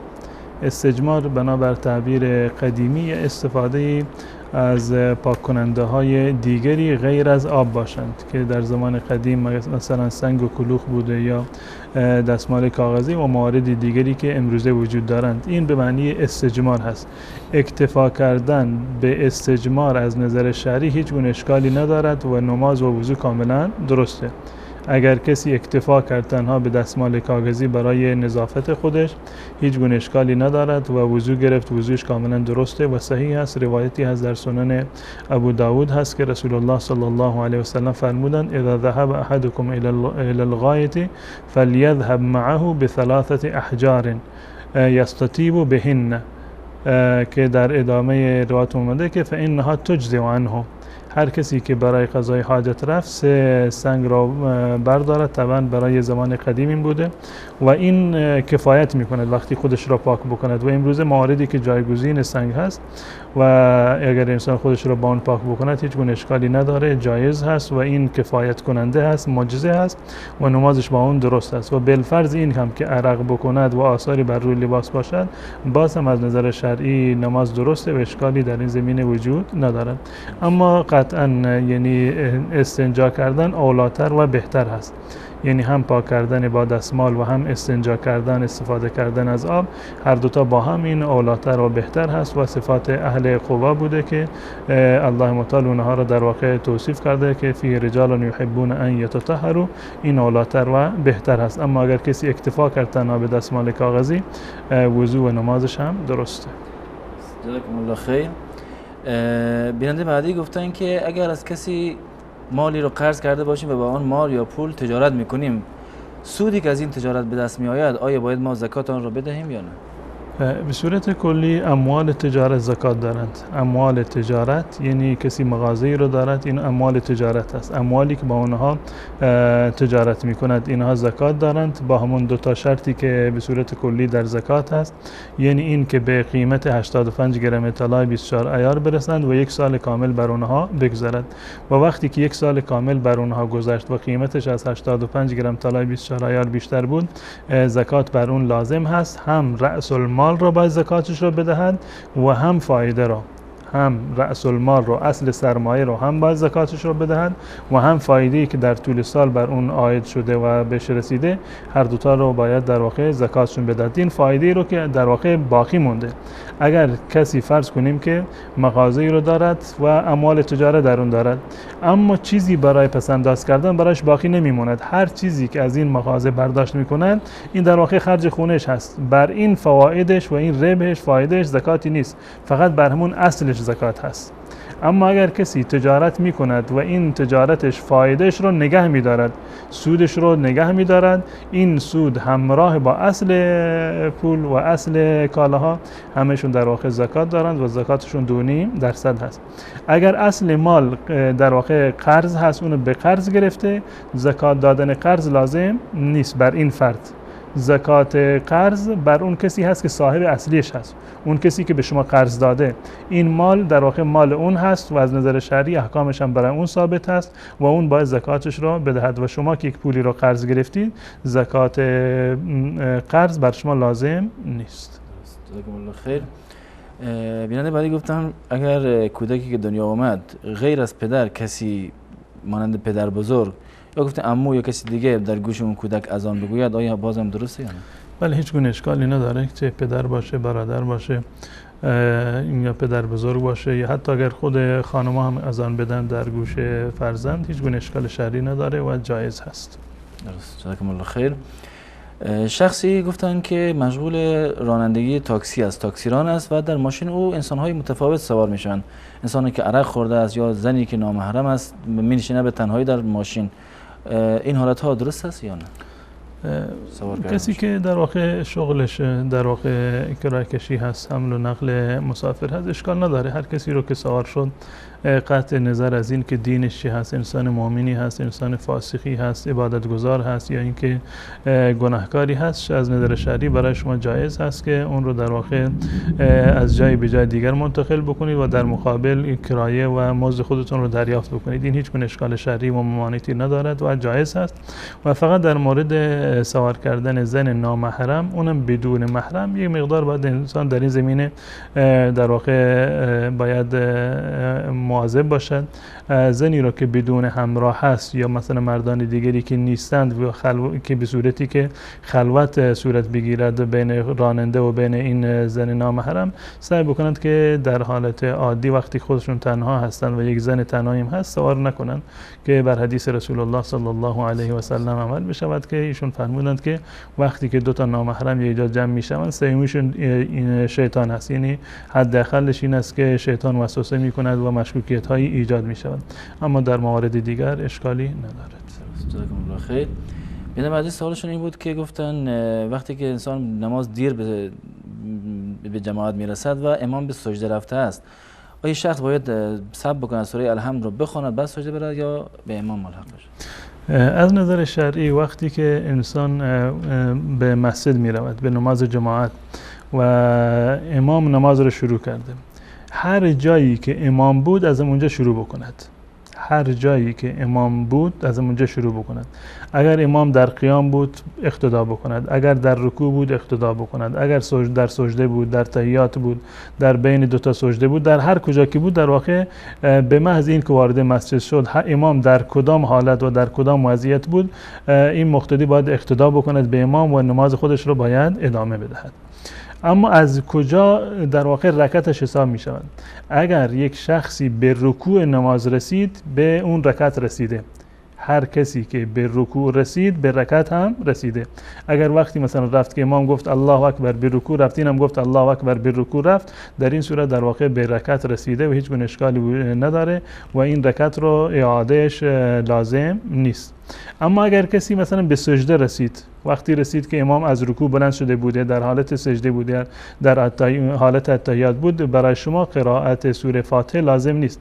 یعنی وقتی شما میگید الله اکبر تکبیر تحریمه رو میگید بدون اینکه چیزی را بخونید، بدون اینکه دعای استفتاح را بخونید و بدون اینکه سوره فاتحه را بخونید، الله اکبر بگید به نیت تکبیر تحریمه و با امام شریک بشوید. اگر امام در رکوع بود، اگر در سجده بود، خوندن سوره فاتحه برای شما لازم نیست، تکبیر بگویید و با امام شریک بشوید، چه در رکوع بود یا در سجده بود. اگر به رکوع رسیدید این رکعت برای شما حساب میشه و اگر نرسیدید حساب نمیشود. وقتی که در سجده هست بعضی از مردم همیشه عادت دارن صبر میکنند، کنار صف ایستادن تا اینکه امام از سجده در واقع بلند بشه یا از رکعت اول بلند بشه. این اشتباهه. شما شریک با امام بشید، هر جایی که امام هست حداقلش ثواب یک سجده یا دو سجده اضافی در واقع نیم رکعتی در واقع به شما در واقع بیشتر میرسد. انسان نباید صبر بکند که امام حتما باید بلند بشود به رکعت بعدی. اگر انسان به رکوع رسید به رکعت رسیده و در زمانی که در حالتی رسید که امام سوره فاتحه رو خونده بود و قرائت رو خونده بود و به رکوع رفته بود، در این حالت در واقع فرض قرائت فاتحه از شما ساقط می شود. رکن بودن فاتحه بر شما ساقط می شود. شما خود رو به رکوع برسانید و لزومی ندارد که شما در این صورت سوره فاتحه رو بخوانید. جزاکم الله خیر. بیننده از روسیه گفتن که برادری در این مغازه جنس میفروشد که در اون مغازه عرق یا همون شراب نیز میفروشند. آیا کار کردن در این مغازه جایز است؟ برای مسلمان اساساً جایز نیست که در مورد شراب و گوشت خوک و مواردی که حرام هستند تجارت بکند. یعنی اینها از نظر شرعی برای مسلمان مال محسوب نمی شوند و ملکیت و مالیتی رو برای مسلمان در واقع ندارند. اگر از خودشون باشد به هیچ عنوان این معامله حرامی هست. اما اگر در یک مغازه کار میکنند که در اونجا علاوه بر اقلام دیگر و جنس‌های دیگری که فروخته میشه در کنار شراب هم هست، از نظر اصلی باید مراعات بکنند. یعنی نباید در چنین جایی کار بکنند. اگر تا جایی که امکان هست در چنین موارد و در چنین در واقع مغازه‌های کار نکنند. اگر به کارهای دیگری اشتغال دارند در این مغازه اشکال ندارد. یعنی کرایه‌ای که میگیرند و مزدی که میگیرند در مقابل کارهای دیگری که برای این مغازه انجام میدن، این از نظر شرعی برایشون در واقع حلال هست. اما اینکه مساعدت بکنند یا اینکه حمل و نقل بکنند شراب را یا اینکه بفروشند را از نظر شرعی در این زمینه ممنوعیت هست و در واقع نفرین شده. رسول الله صلی الله علیه وسلم شراب را، اون کسی که شراب را میسازد، اون کسی که حمل میکند، اون کسی که میفروشد، اون کسی که میخرد، اون کسی که تعارف میکند، تمام اینها را رسول الله صلی الله علیه وسلم نفرین کردند. جزاکم الله خیر. اگر شخصی آیه قرآن را قبول نداشته باشد آیا میشود پشت سر اون نماز خواند؟ اگر قبول نکردن به این معنی هست که آیه قرآن را قبول ندارد، یعنی انکار میکند که این آیه از قرآن باشد، چون این شخصی کافر هست. هر کسی که آیات قرآن کریم را منکر بشود که این آیات از قرآن کریم نیستند، کلام الله متعال نیستند، چون این شخصی در واقع کافر هست. اما اگر یک نوع استدلالی رو قبول نداشت، یک نوع که ترجمه ای رو که کسی کرده بود قبول نداشت، تفسیری رو که یک فردی گفته بود تفسیرش اینه، گفتن من این تفسیر رو قبول ندارم، در این صورت در کافر نمی شود. اما اگر خود آیات رو رد بکند که من آیه قرآن را یا حکم قرآن را قبول ندارم، این در واقع کفر محسوب می شود. جزاکم الله خیر. نماز تهجد باید حتما خوابید و بعد نماز خواند یا قبل از خواب هم درست است؟ اصلش یعنی معنی تهجد این یعنی بیدار شدن بعد از خوابیدن هست و که اصل بر این هست که انسان یعنی باید در واقع بعد از این که استراحت می کند در آخر شب بلند بشود و اگر که توانایی دارد و شوق دارد بلند بشود و نماز تهجد رو در واقع بخواند. این اصل و اولا هست در این زمینه. اما اگر کسی می ترسید که بلند نمی شود، احتمال دارد وقتی که خوابید بلند نمی شود، به نیت تهجد قبل از خواب هم بخواند، انشاءالله اکتفا می کند و این کفایت می کند و الله متعال ثواب نماز تهجد را به اون در واقع می دهد. و حتی در روایت اومده کسی که نماز عشا را با جماعت بخواند و بعدش نماز صبح را با جماعت بخواند گویا که تمام شب را در واقع نماز خونده. خود این در واقع یک ثواب خاصی را دارد. اگر کسی بیشتر از این بعد از نماز عشا یا مثلا قبل از نماز فجر بتواند که چند رکعتی رو به عنوان نماز قیام یا نماز تهجد بخواند، این نور علا نور هست و ثواب افزونی رو دارد. درست، جزاکم الله خیر. وضو و طهارت در حمام آیا درست است یا نه؟ اشکال ندارد. در جاهایی که دستشویی و حمام یک جا هستند وضو گرفتن در اون هیچ گونه اشکال شرعی و ممانعتی رو نداره، کاملا 100% جایز هست، هیچ گونه کراهتی رو هم در این زمینه ندارد. نه تنها در دستشویی، حتی ولو اینکه مجبور بشن بر روی سنگ دستشویی هم اگر وضو بگیرن، وضوشون از نظر شرعی هیچ گونه اشکالی ندارد و وضو و طهارتشون کاملا درسته و با اون وضو و طهارت میتوانند که نماز بخونند. بله، جزاکم الله خیر. بیننده از تاجیکستان گفتن که همسرشون حامله هستن و فرزندشان هنوز به دنیا نیامده است. آیا دعایی برای این حالت که فرزند در شکم مادر است وجود داره یا چه دعایی بخوانند؟ دعای خاصی در این زمینه نیست که یعنی دعایی باشه مخصوص خانم‌هایی که باردار هستند که بارداری برایشون در واقع سبک باشه یا فرزندشون در واقع سخت نشود، چون این دعایی در واقع وجود ندارد که دعای خاصی باشه که به این منظور تدوین شده باشد یا در قرآن و سنت در واقع بیان شده باشد.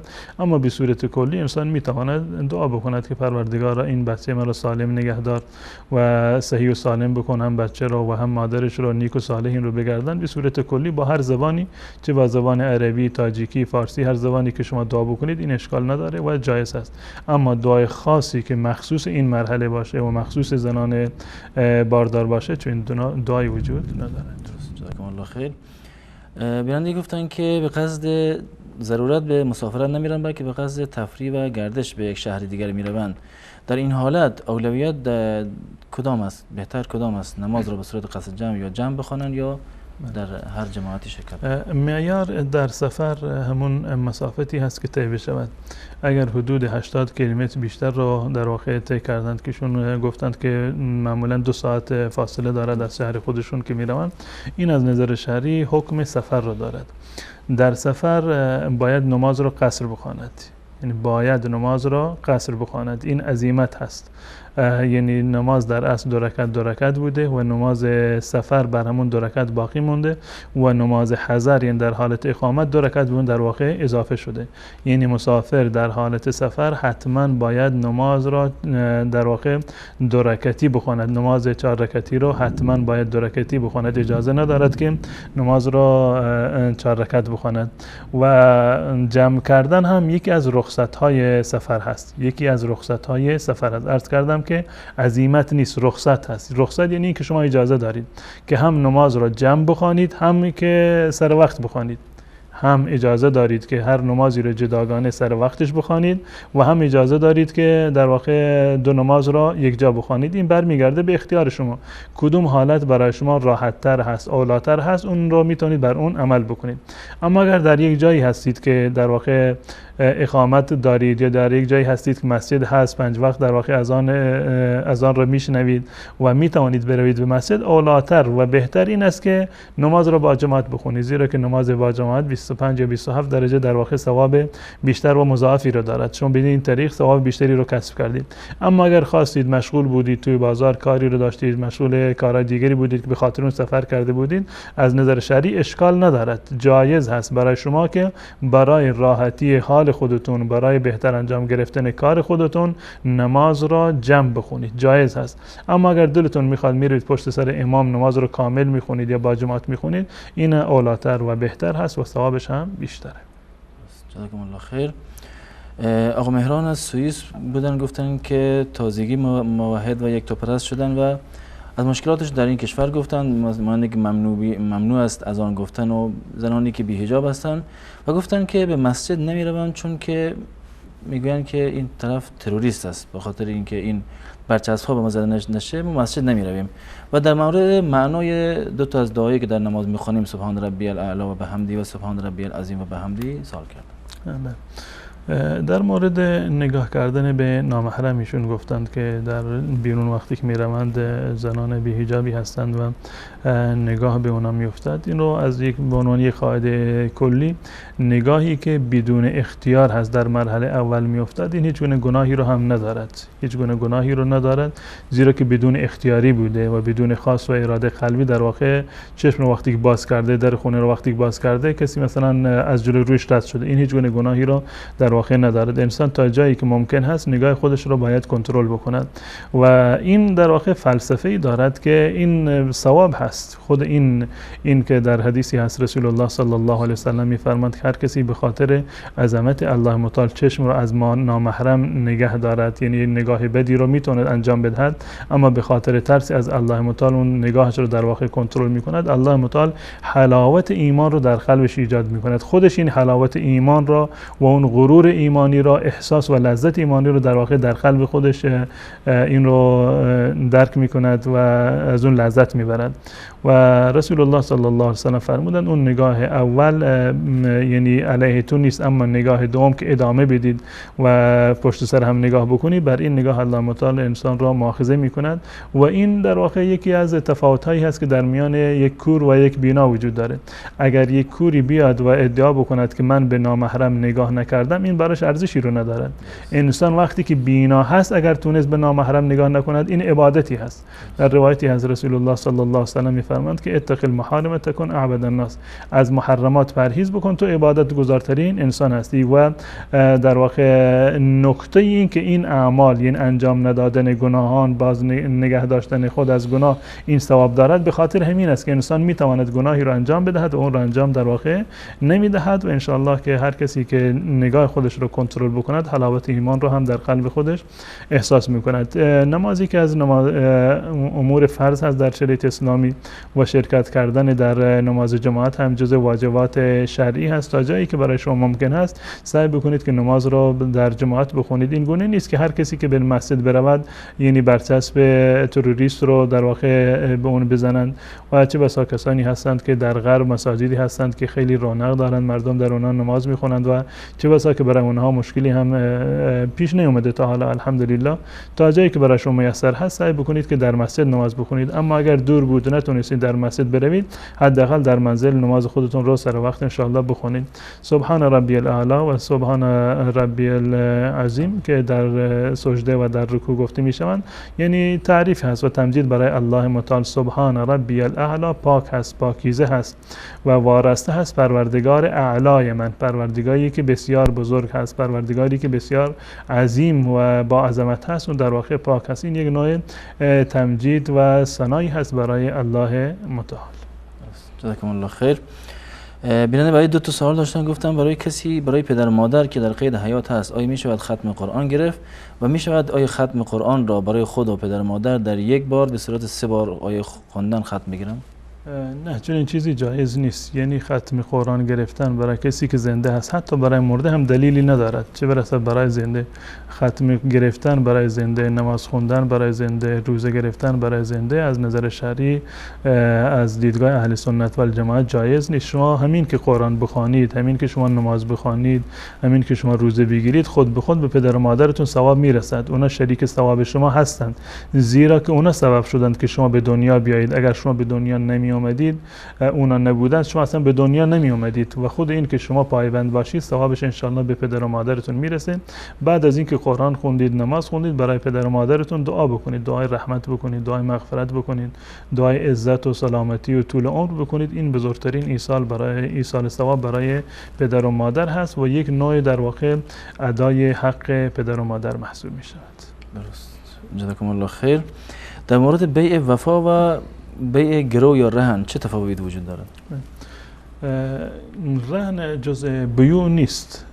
رهن اساسا جزء بیوع نیست، یک در واقع نوع قرضی هست که در شریعت اسلامی وجود داره و یک نوع از عقود در واقع خدمت به دیگران هست و مشکل حل کردن مشکل دیگران هست.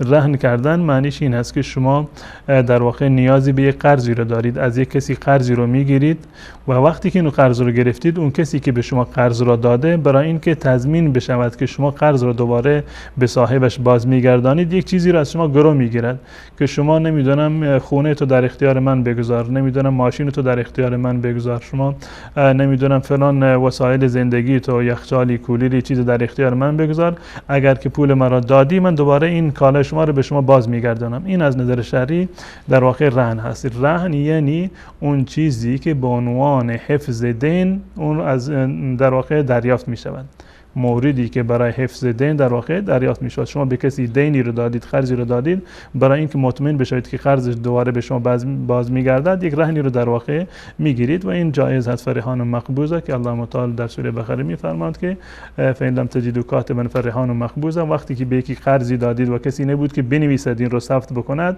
و شاهدی وجود نداشت، شما رهن بگیرید در مقابلش برای اینکه این مال شما در واقع حفظ بشود، یک دلیلی داشته باشید که شما از فلانی در واقع یک طلبی رو دارید. این رهن جزء بیوع در واقع نیست، جزء قرض هست. اما بیع وفا که در واقع جدیداً ایجاد شده، این اساساً بیع نیست. بیع وفایی که گفته می شود این جزء تعریف بیع در واقع و معامله وارد نیست.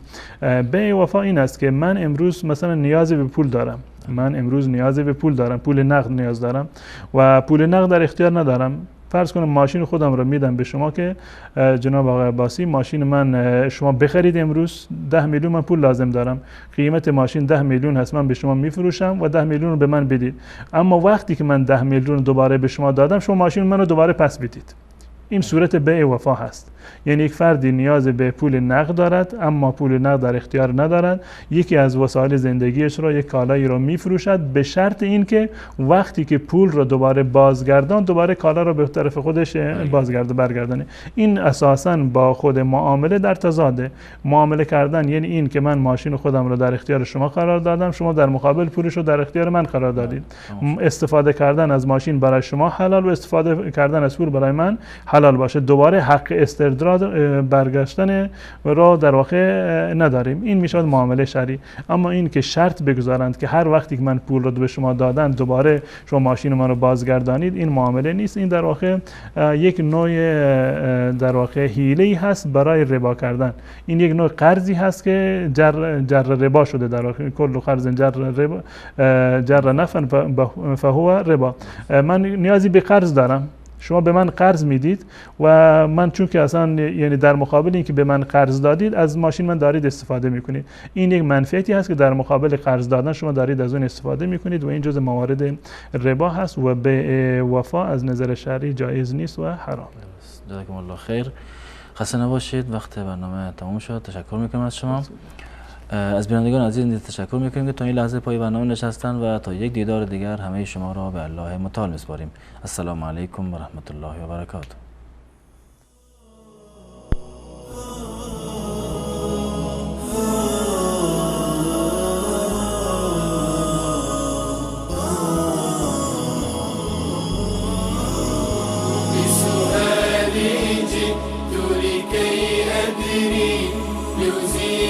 الحيرة من أمري، فهنا علم وهنا نور وهنا منبع كل الفكر.